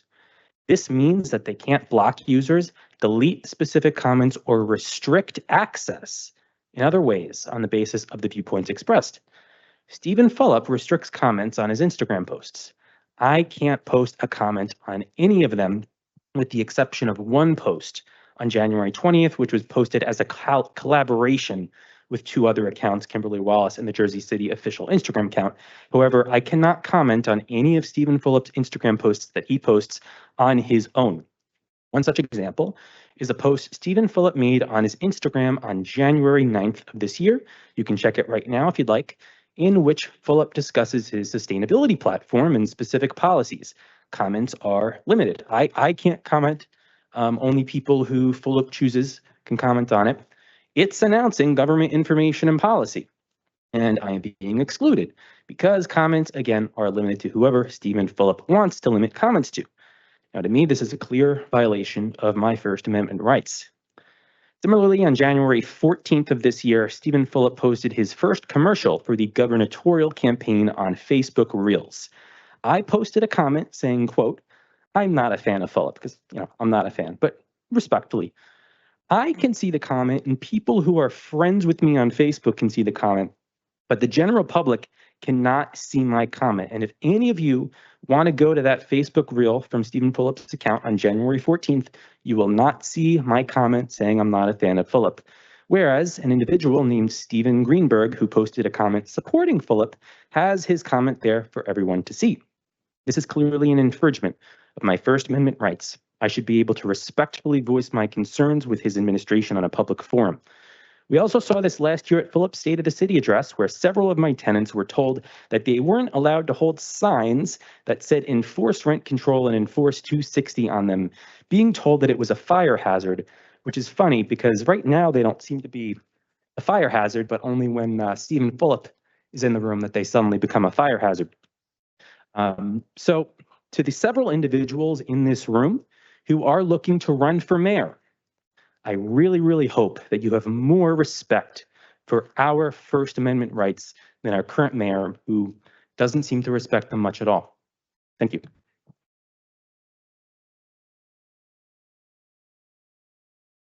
Our next speaker, 5.52, Eve.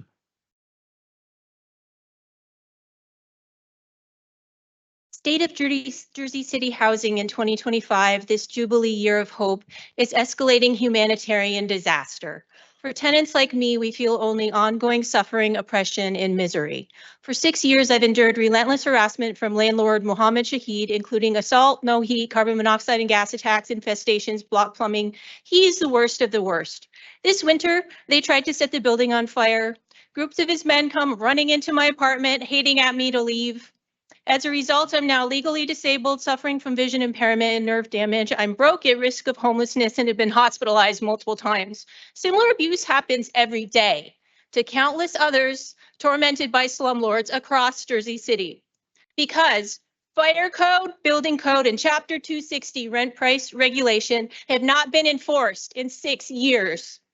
My situation is a direct result of breakdown in law enforcement, but this problem extends far beyond me. Listen, Chief Municipal Prosecutor Jacob Hudnut.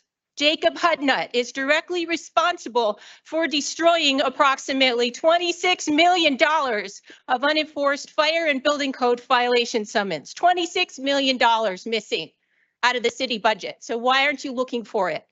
He continues to lie while Mayor Stephen Fulop has done nothing zero to address it. Fulop is taking campaign donations from the same slumlord developers who violate law without paying fines or maintaining safe living conditions.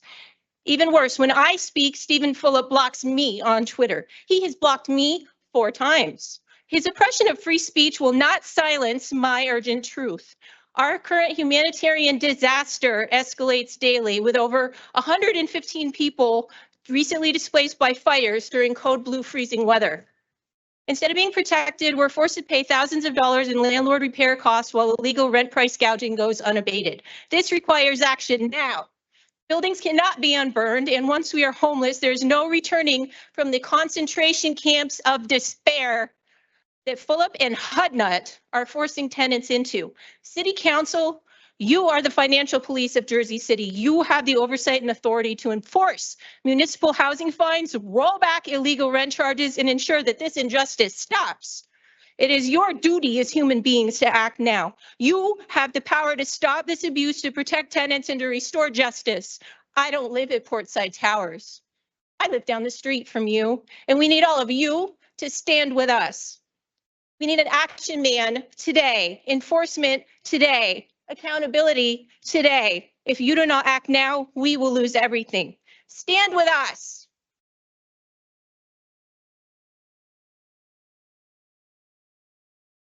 Thank you.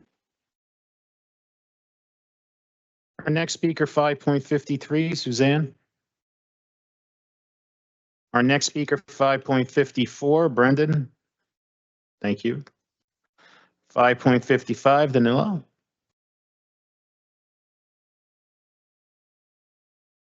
Okay, this is the people's state of the city of Jersey City, and it must address people's basic rights. And the rights are so basic and also so important. They are an amendment to the Constitution, not just any amendment, the First Amendment. That's how important freedom of speech and opinion is in this country. The mayor and you all in front of me have sworn to uphold that Constitution. And yet, we must come to the conclusion that the First Amendment is being violated in many ways, even by Mayor Fulop himself. We heard about systemic and complete censoring of critical comments on social media and suppression of free speech and opinion in this very hall at the last year's address. A small group of us came to express our worries regarding the injustices faced by renters holding signs peacefully, just like now. Police informed us that we could not bring signs to City Hall, these signs. We were met with dismissive responses and refusal to provide a clear explanation for the sign ban. I even received personal threats from a member of a private security team. The mayor created an echo chamber, a friends and family event. It's only fitting that there was no press to speak of. Try to find an analytical or discerning article about the event. Censorship, suppression of free speech, manipulating the press, and blatant lies are methods of an autocracy. I know what I'm talking about. I grew up in East Germany. My wife and I just were there and visited a Stasi memorial in Dresden, Stasi KGB of East Germany. It's an unsuspicious building in the city where uncomfortable, or shall I say unwanted, people, most of them just expressing their opinion, were brought to harass them, tell them the consequences if they don't stop what they are doing, and even jail them without ruling. The encounter with police and security at the State of the City last year was no different than what I personally experienced in East Germany in a dictatorship. Fear-mongering was one of the tools, and yes, we were intimidated and feared about consequences if we exercised our rights. This government can and must do better. I really hope that we still have a democracy in the city and that we will not experience the same tomorrow and that social media censoring stops now. The mayor and you all in front of me have sworn to uphold the Constitution. Thank you.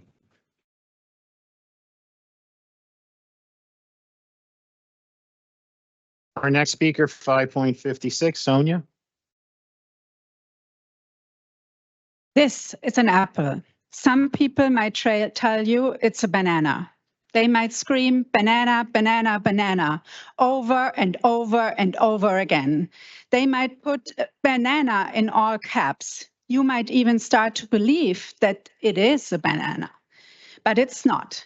It's an apple. Remember this ad on CNN from the first Trump presidency? Well, here we are again. But not only in Trump's second term, but also in the new year, here in Jersey City, our hometown governed by a Democratic mayor. Today marks the 33rd time I'm speaking to you, and that alone tells the real story of the state of the city. In his current campaign for governor of New Jersey, which is, by the way, very hard to escape on any social media outlet, lots of money must be behind that, Stephen Fulop sells apples for bananas. Here are just 3 examples. Banana. He took on developers, says his campaign. He took the money of developers.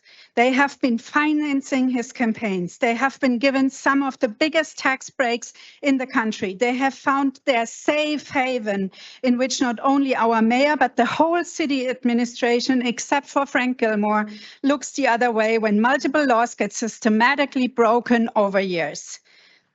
He made Jersey City a national leader on affordable housing.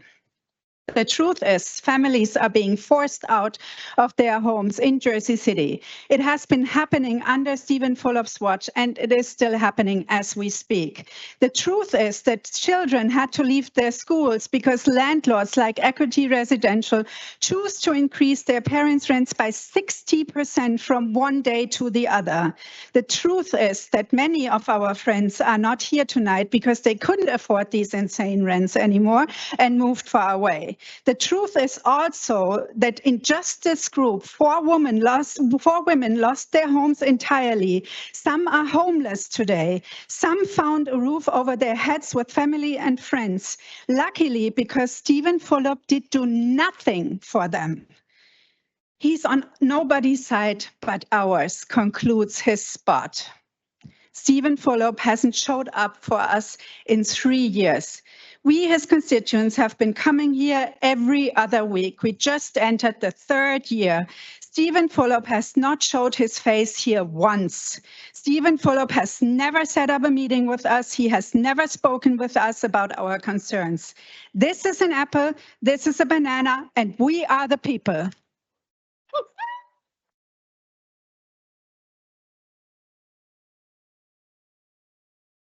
Our next speaker, 5.57, John. Hi. For one reason or another, I've not been able to make it to speak at a meeting since September. I missed you too. But I want to thank my friends and neighbors who attended those meetings and who continue to be present. Thanks. Right, so this evening, I'd like to address the hidden costs of non-enforcement. Tonight, as we discuss the people's state of the city, I want to talk about money. Not the campaign promises of economic development, but the real dollars that non-enforcement of our laws cost Jersey City residents every day. When cities fail to enforce their laws, there are miserable consequences. The DOJ's investigation into RealPage has revealed how algorithmic pricing systems can artificially inflate rents across entire markets. This isn't speculation, it's the subject of active federal investigation. Let's look at the maths. Jersey City's rent control ordinance defines rent broadly. It includes any charge paid by tenants for housing space and related services. Late fees, amenity charges, utility bills through third-party vendors, all of these fall under rent control protection. When these laws aren't enforced, every extra dollar becomes profit built on non-compliance. Tomorrow, you'll hear about economic growth and development. You'll hear about new construction and housing initiatives. but you won't hear about the millions of dollars being extracted from residents through unenforced regulations. The people's state of the city is this. When laws go unenforced, it's not just a regulatory failure. It's a transfer of wealth from residents to those who profit from non-compliance. Every unenforced ordinance has a price tag, and it's the people of Jersey City who pay it. This isn't about politics, it's about basic economics. It's about whether our city government will enforce its own laws or continue to allow systematic extraction of wealth from its residents. Because in the end, non-enforcement isn't free, and guess who pays the price? Thank you.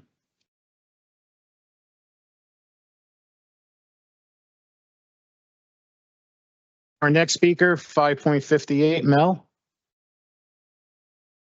Okay, 5.59, Tara.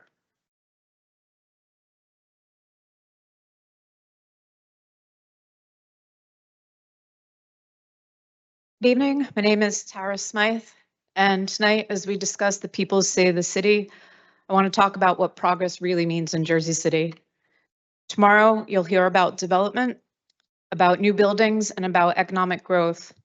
But let me tell you what progress looks like from where most of us stand. It looks like empty apartments, purposely withheld from the market, price gouging working people out of their communities. It looks like luxury housing replacing homes where families once lived. It looks like trains that don't run while developers get tax breaks. It looks like federal grant programs frozen while long-serving community services disappear. The people's state of the city is this.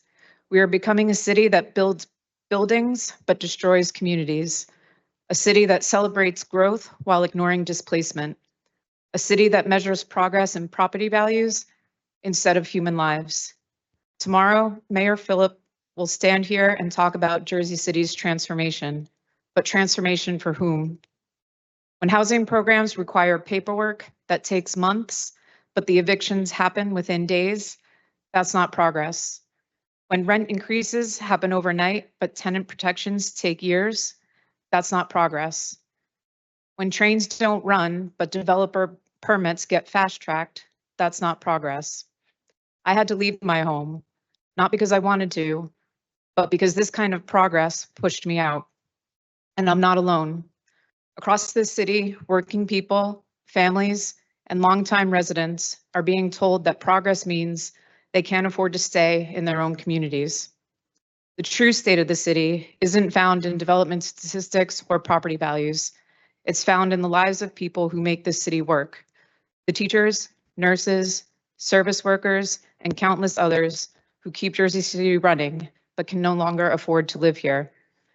Because in the end, progress without people isn't progress at all. It's just displacement with a nicer name. Thank you.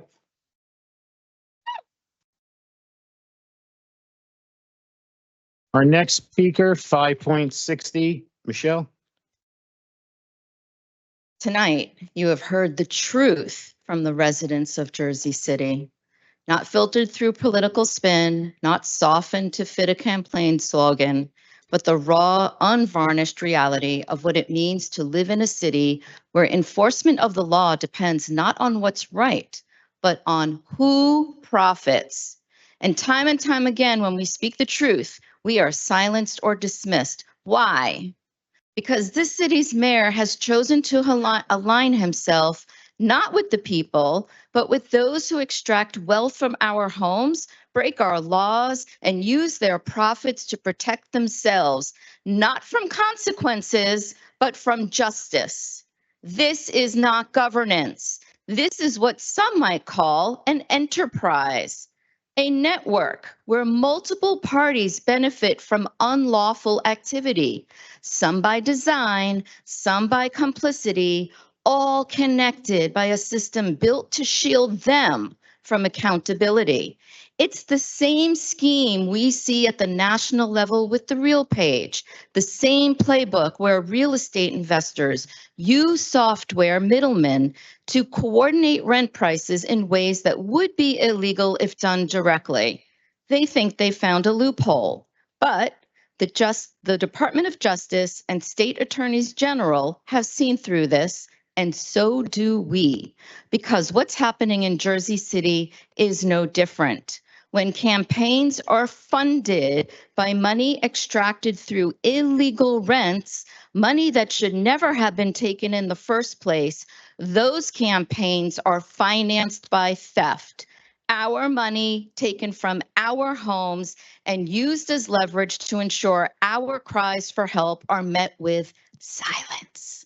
And yet, they expect us to believe that tomorrow the mayor will stand in this very chamber and tell his version of the state of the city.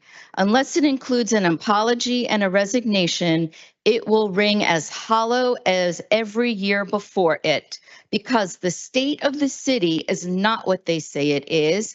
It is what we live every single day.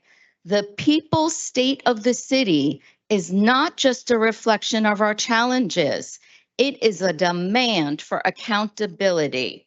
And let this be a warning. We will never allow leadership in this city to be bought with money stolen from its people again. Thank you. This concludes the people's state of the city.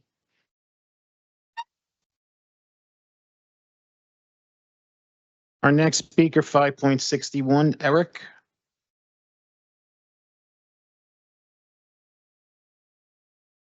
Is Eric Garrison here? Okay. Sorry. Just checking.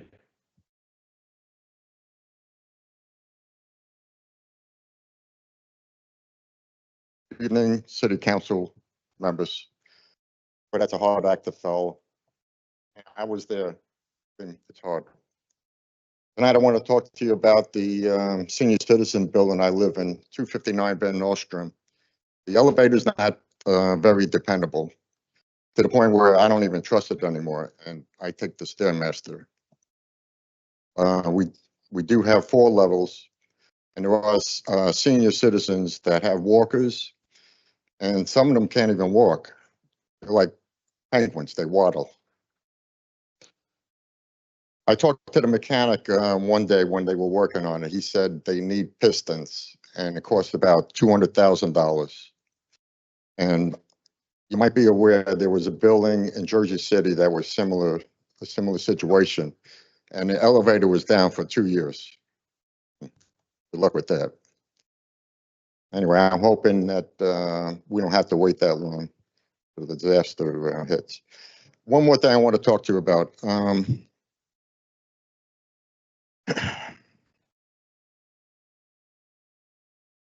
This involves not only Jersey City, but the entire country. As you may well know, it's against federal law for merchants to charge consumers a fee on debit cards. If you whip out your cell phones and Google it, it'll tell you it's comes up to the Dodd-Frank Act. And I'll just read you what just got posted tonight.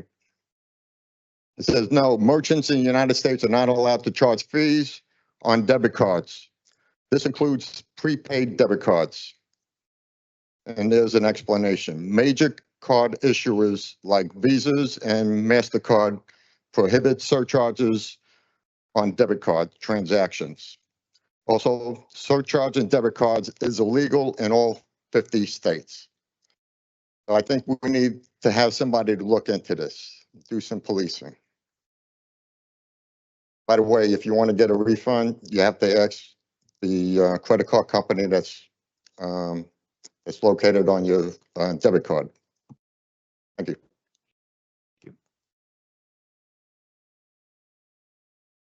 Our next speaker, 5.62, Robert.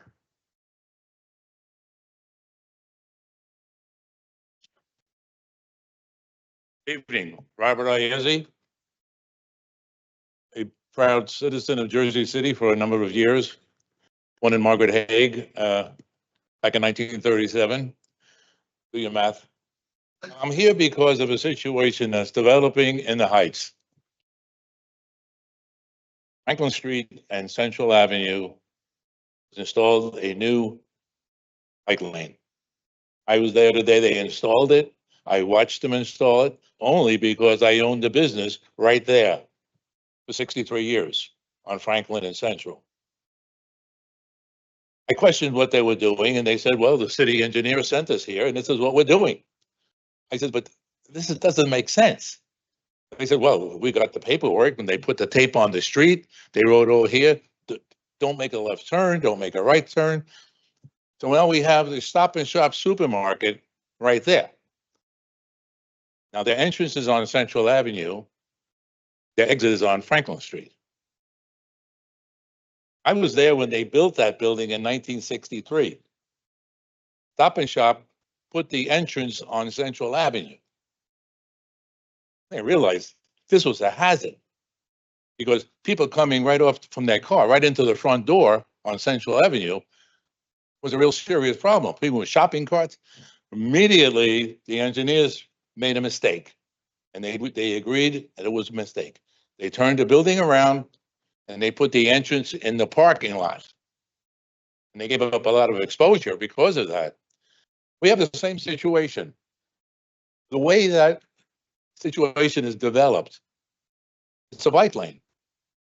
But the bike lane is running along parallel to the supermarket parking lot. Now, when they reach the end of the parking lot, there's a big driveway. All of a sudden now, there's a car coming out of the driveway, and this bicycle is, what are they going to do? There's a problem. Because the person coming out is looking for traffic, and the bicycle is trying to get along. Okay. if they use it, right. The second thing we saw, there were more people using the sidewalk rather than the bike lane. So, I bought my first bicycle when I was 8 years old because the guy next door went in the Navy, and I got his bike for $3. I'm not against bicycles. I got 4 children, 8 grandchildren, and 3 great-grandchildren, and they all ride bikes. I have a grandson who went to his commencement exercises on his bicycle at a college. So I'm not against the situation. It just was poor planning. And the poor planning is putting us in a situation where, what happened now? Thank you, sir. During the summer. Your time is up, sir. I'm sorry, I ran out of time. I'll talk to you on the side if I'm the councilman. I didn't know. Thank you very much. Our next speaker, 5.63, Brian R.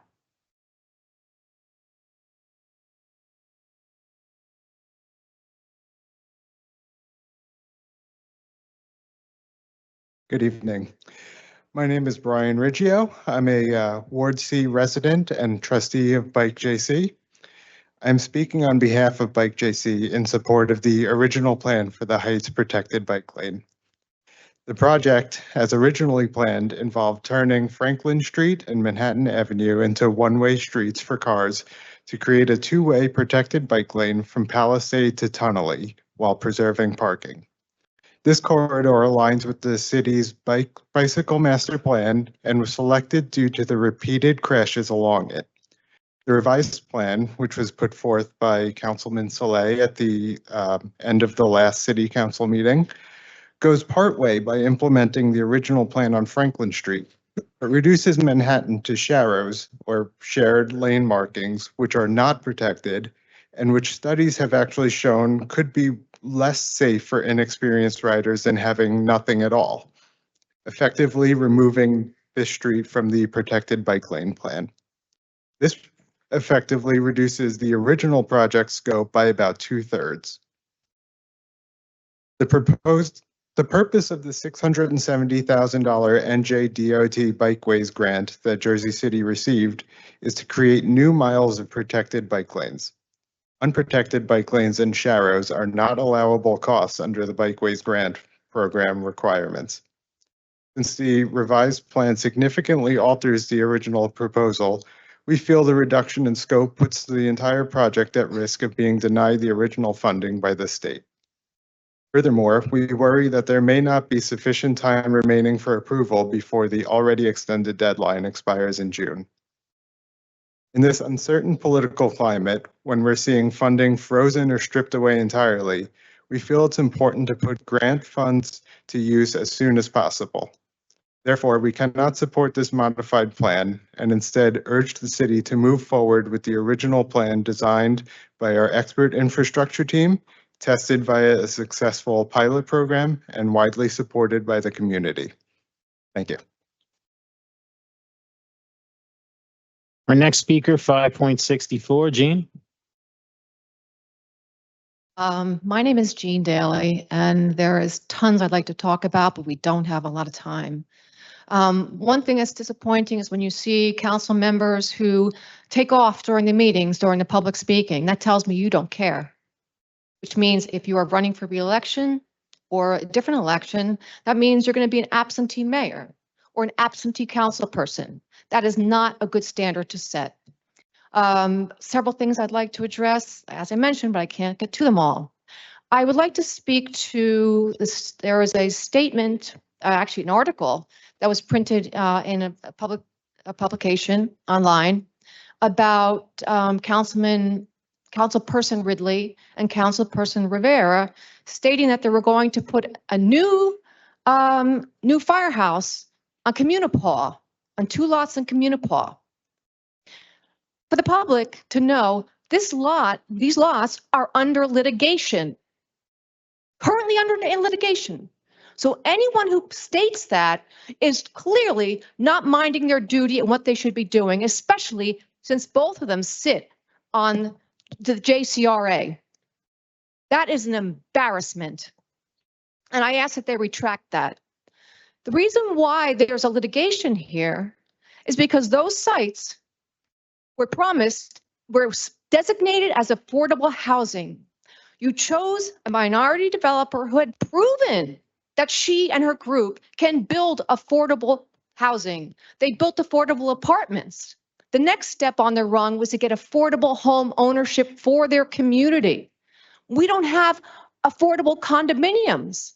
They were going to build affordable condominiums. And what did the JCRA do? Throw every obstacle in front of them, just the way it treats other minorities at times in this city. Threw obstacles in front of them, delayed things, and environmental studies, told them they had to do an extra environmental studies, lost titles, lost this, sold a piece of the property. Okay, now you've got to make another architectural rendering for your building. Go ahead, they made them do it. Now then all of a sudden JCRA buys it back. Oh no, that's okay. You can go back to your original thing. There are many issues that this JCRA threw in front of the Morris Canal Community Association.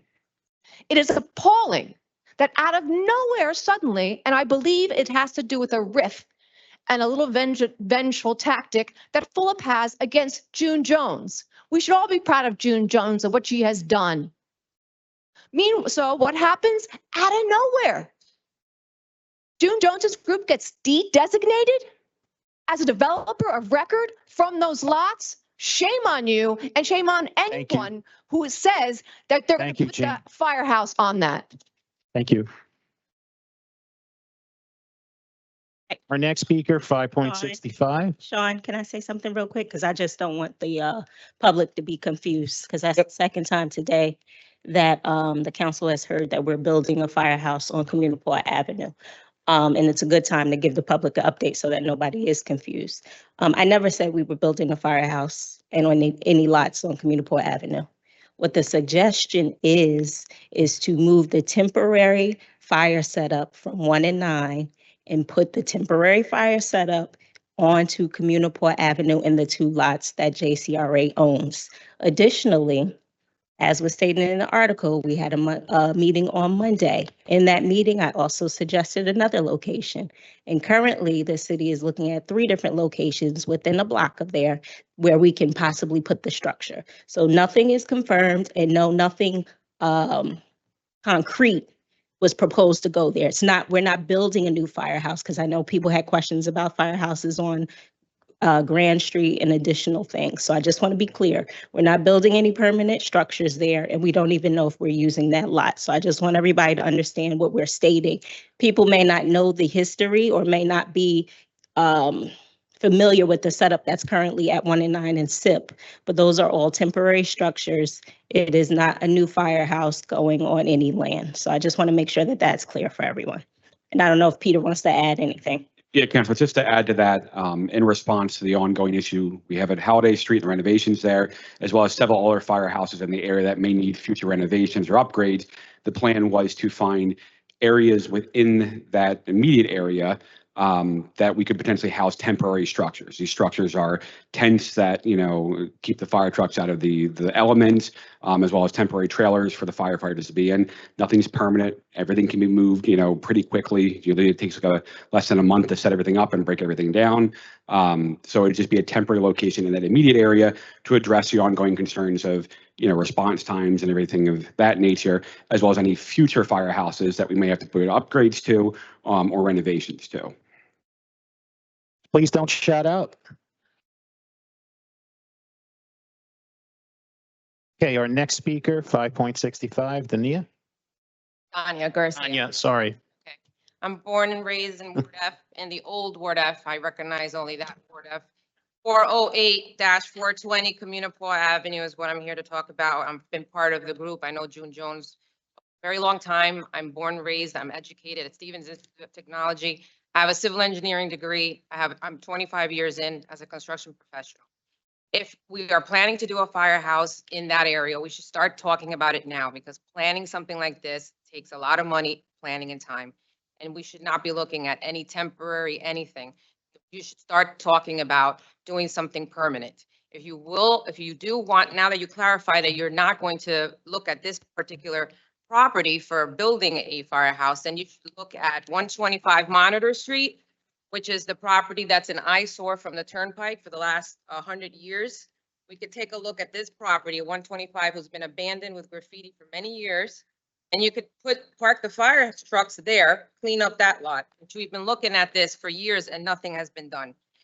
In 2002 and 2003, before Google, we did a large assignment in the area of abandoned properties, because we were sick of seeing the disparaging, the abandoned properties littered with garbage. We went to the JCRA at the time, Mark Munley, and he took our package and then packaged it over to small developers. So literally, we have been roadblocked in Ward F for many, many years. The locals have tried to buy property. We've tried to invest. And if a lot of people would have been able to do it, we wouldn't have been able to afford to stay there. We just heard about a ton of people who can't afford to be in Jersey City because a ton of people have been blocked out. June Jones has been trying to develop. I really don't care what your opinion is of June Jones. She's been here all her life. You should give someone local an opportunity.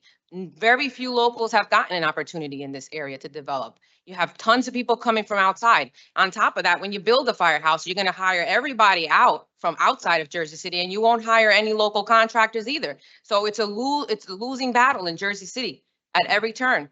And that's why we're here. And unfortunately, this has been talked about for decades now, years and years and years. Ward F has been completely sold out. Now there's hardly any empty lots to park a fire truck. But please don't do it at 408-420 Communipaw, because we need it for Morris Canal. And you should all back June Jones and a local person for once and not an outsider.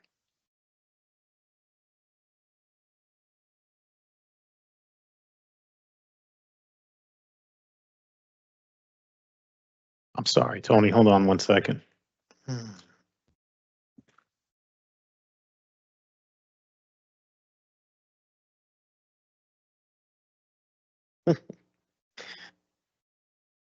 Now my clock's not going. Your time starts now. Give me 1 second, 1 second. Here we go. All right, Tony, 5.66. Thank you, Tony Borelli, Vice President of Bike GC. First, let me say thank you to everyone who is trying to make something good happening for biking in the Heights on Manhattan and Franklin. As you just heard, we cannot support the new severely truncated proposal. It doesn't connect via protected infrastructure to the Essex-Hudson Greenway route to our western flank, as envisioned in the original plan. It doesn't connect via protected bike infrastructure On either side to Summit Avenue, future route for a north-south protected bike lane. No safe connection, no safe network. Maybe just as bad, it does jeopardize a grant of $250,000, basically already given to this city for the original project. Not necessarily for this version of it. About that grant. We just swore in federal leaders who have explicitly pledged to slash government expenditures to the point of shuttering entire agencies and departments. So it seems a singularly bad time for any city to lose a grant already awarded to it, and just as bad a time for any city to appear hesitant to use government grants in the manner envisioned by the granting agencies. That could have repercussions well beyond this project and even beyond transportation funding. That at least is what people who are familiar with grant making have told me, people from all over that we happen to know. Even though this is a state grant, if federal money given to states dries up, inevitably states also will get less generous to cities and are likely to have higher standards and less patience with recalcitrant potential grantees. Please don't make that mistake either. Please tell our city professionals to make any necessary tweaks, as we as always anticipated they would, and then proceed with the original excellent concept of this plan. Thank you. Our last speaker, 5.67, Karen.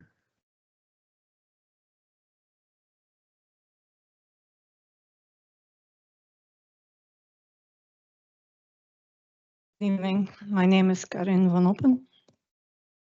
First, I want to say something quick because it was mentioned here by a previous speaker about getting out of a parking lot and there being a somebody on a bike. Whether or not there is a bike lane, they still will have to look out for people on a bike. I just want you to keep that in mind. I'm actually here today in support of Resolution 10.8 of today, making Jersey City the golden door of America. Point 5 says that the community engagement and for people to identify and address a need. And I'm going to come and talk about a need that I saw last year. And that was Ordinance 2407 037, actually, that has to do with e-delivery. Chapter 175 was changed, that had to do with restaurants.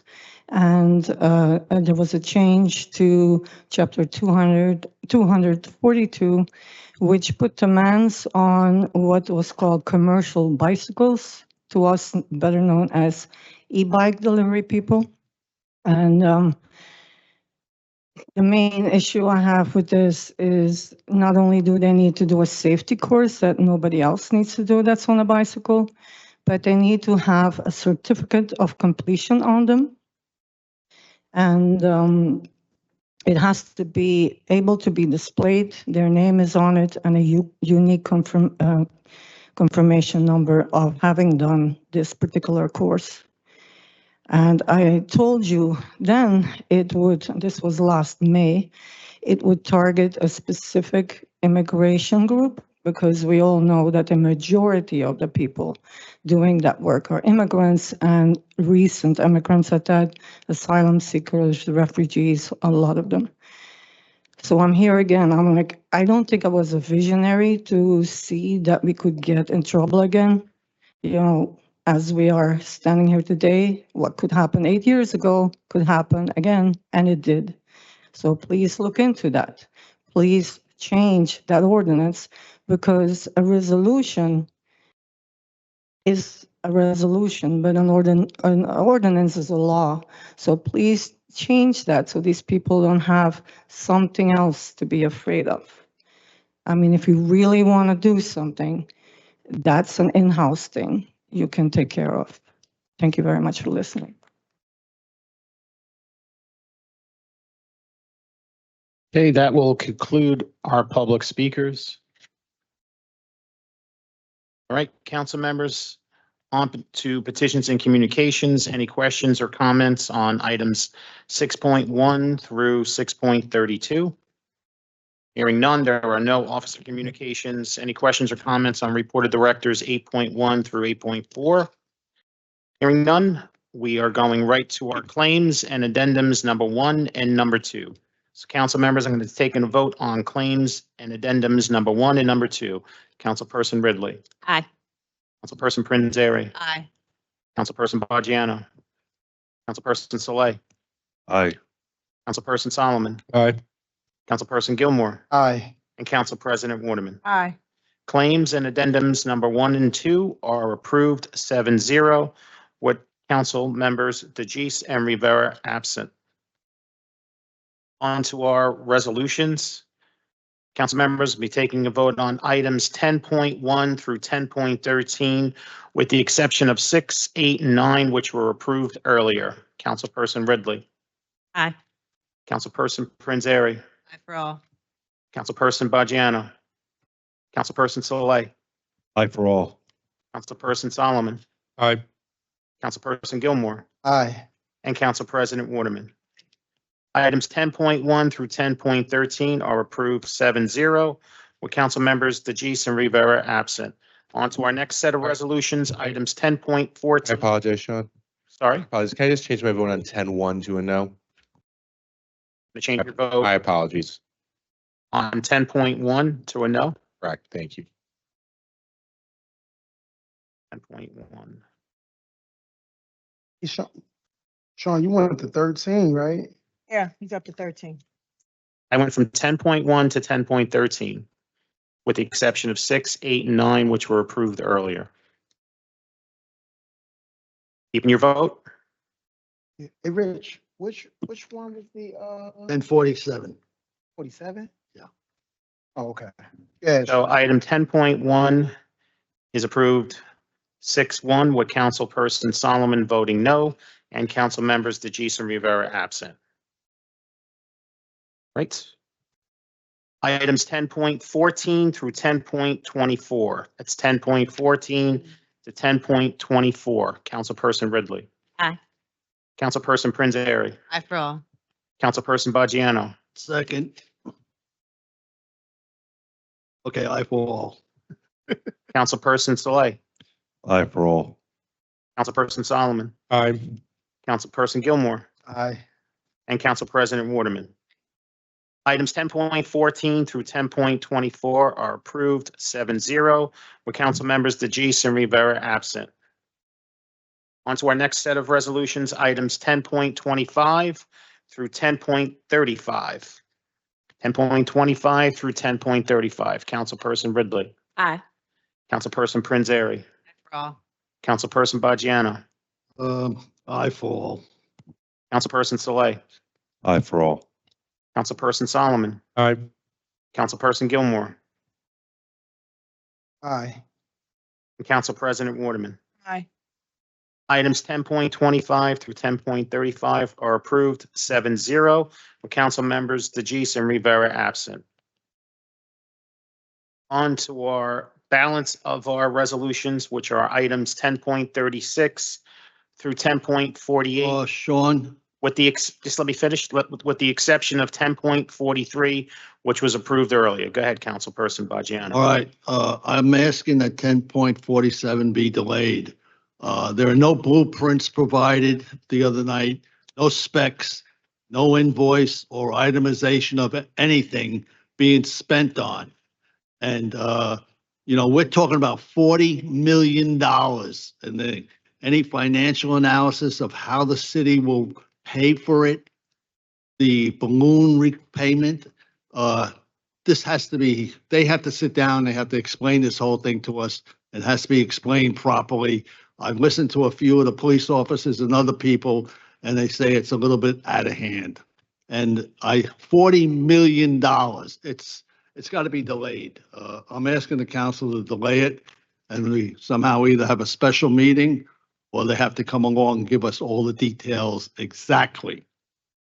I concur Peter. with the, I concur with the council. Peter. It's such a large expenditure. Let me We've really explain got to got to really do all our due diligence on this before we do it. Council Go President. ahead. Yeah, so this is coming out of, as the director explained was here on Monday, Bishop Street is in critical need of, transition to the new facility. You've heard that, they have issues down there. This is really trying to expedite that process in response to the council and all the requests to make sure that 911 system can be built out. As the director explained, a lot of this has to do with radios and the technology, the servers to support it. It's a lot of heavy infrastructure. It's not just a, mere material that you're buying, but it's, the infrastructure to build out MLK, what essentially Bishop Street is now, but with modern technology, modern radios, and all the modern equipment. Peter, what if anything would happen if we don't vote on it today? Like, is it imminent? Like it has They doing anything? voted on today? It would potentially affect financing, how these things work. So we get locked into certain rates based on certain times and how the market's behaving right now. So potentially we didn't vote on it today and try to delay it to next meeting or anytime thereafter. It could potentially affect the financing, the cost that would, be incurred by the city. I just think something to the magnitude of $40 million warrants more dialogue. I can't imagine, I'm no financial guru, but I can't imagine the market changing that much in the next 30 days. Peter, let me ask you something. Are they doing anything now with this? Because we just voted on it. I just want to make sure they not like already started this process. No, nothing started right now. Nothing's been purchased. No money's been paid. There's been nothing ordered to my knowledge. This is really about getting the process started so we can expedite everything and obviously get the 911 system built out as soon as possible for the, protection and security of the city. So where's the staff on Bishop Street? Bishop Street. They still current there? That is correct. So they can still stay there if we delay this until Correct. visit it, because we need to visit it, Rich. Need to go see what's going on, because you want to table this or. And just for the council's edification, the plan is to keep Bishop Street active, as the director said, until the new system is fully implemented, running and redundant essentially to what we currently have, for the security and safety of the city. Okay, we're going to table this. Tell the director, we want to table this and we want to make sure we meet with her to get more understanding, because he doesn't have quite the understanding. And there are police officers complaining too, that, we wasting money. That's what he told me earlier. Yeah, Absolutely, Council I just want to make the point that, we're basically, we as a counselor have 48 hours between learning about this and making a vote for $40 million. That's a lot. And 2 weeks is not going to change so much that we don't have time to do our due diligence and just make sure that that level of expenditure is, we feel comfortable with.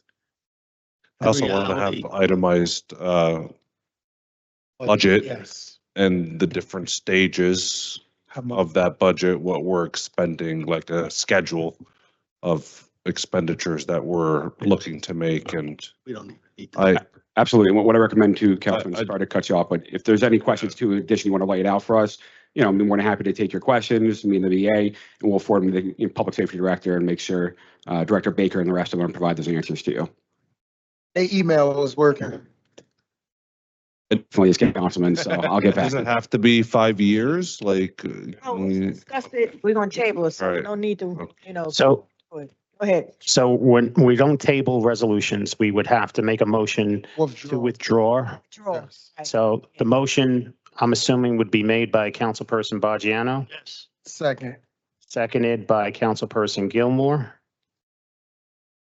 And this motion is to withdraw item 10.47, resolution 25-087 from the agenda. Councilperson Ridley, Aye. Councilperson Prinzary, Aye. Councilperson Baggiano, Aye. Councilperson Saleh, aye. Councilperson Solomon, Aye. Councilperson Gilmore, Aye. and Council President Waterman. Motion carries 7-0 to withdraw item 10.47, resolution 25-087 from the City Council agenda, with council members DeGise and Rivera absent. So with that being said, council members, I'm going to be taking a vote on items 10.36 through 10.48, with the exception of 10.43, which was approved earlier, and 10.47, which just has been withdrawn. Councilperson Ridley. Aye. Councilperson Prinzary. Aye for all. Councilperson Baggiano. Aye. Councilperson Saleh. Aye. Councilperson Solomon, Aye. Councilperson Gilmore, Aye. and Council President Waterman. Aye. Items 10.36 through 10.48, with the exception of 10.47, which has been withdrawn, are all approved 7-0, with council members DeGise and Rivera absent. With that being said, may I have the magic to my ears motion to adjourn at 10:06 Motion. PM? Motion was made by Councilperson Saleh. May I have a second? Third. Second by Councilperson Prinzary. All council members present by acclamation, please say aye. Aye. We are out of here at 10:06 PM. Thank you so much, everyone in attendance, who was in attendance, and everyone watching at home. Remember, teamwork makes the dream work. Have a great night. Stay safe.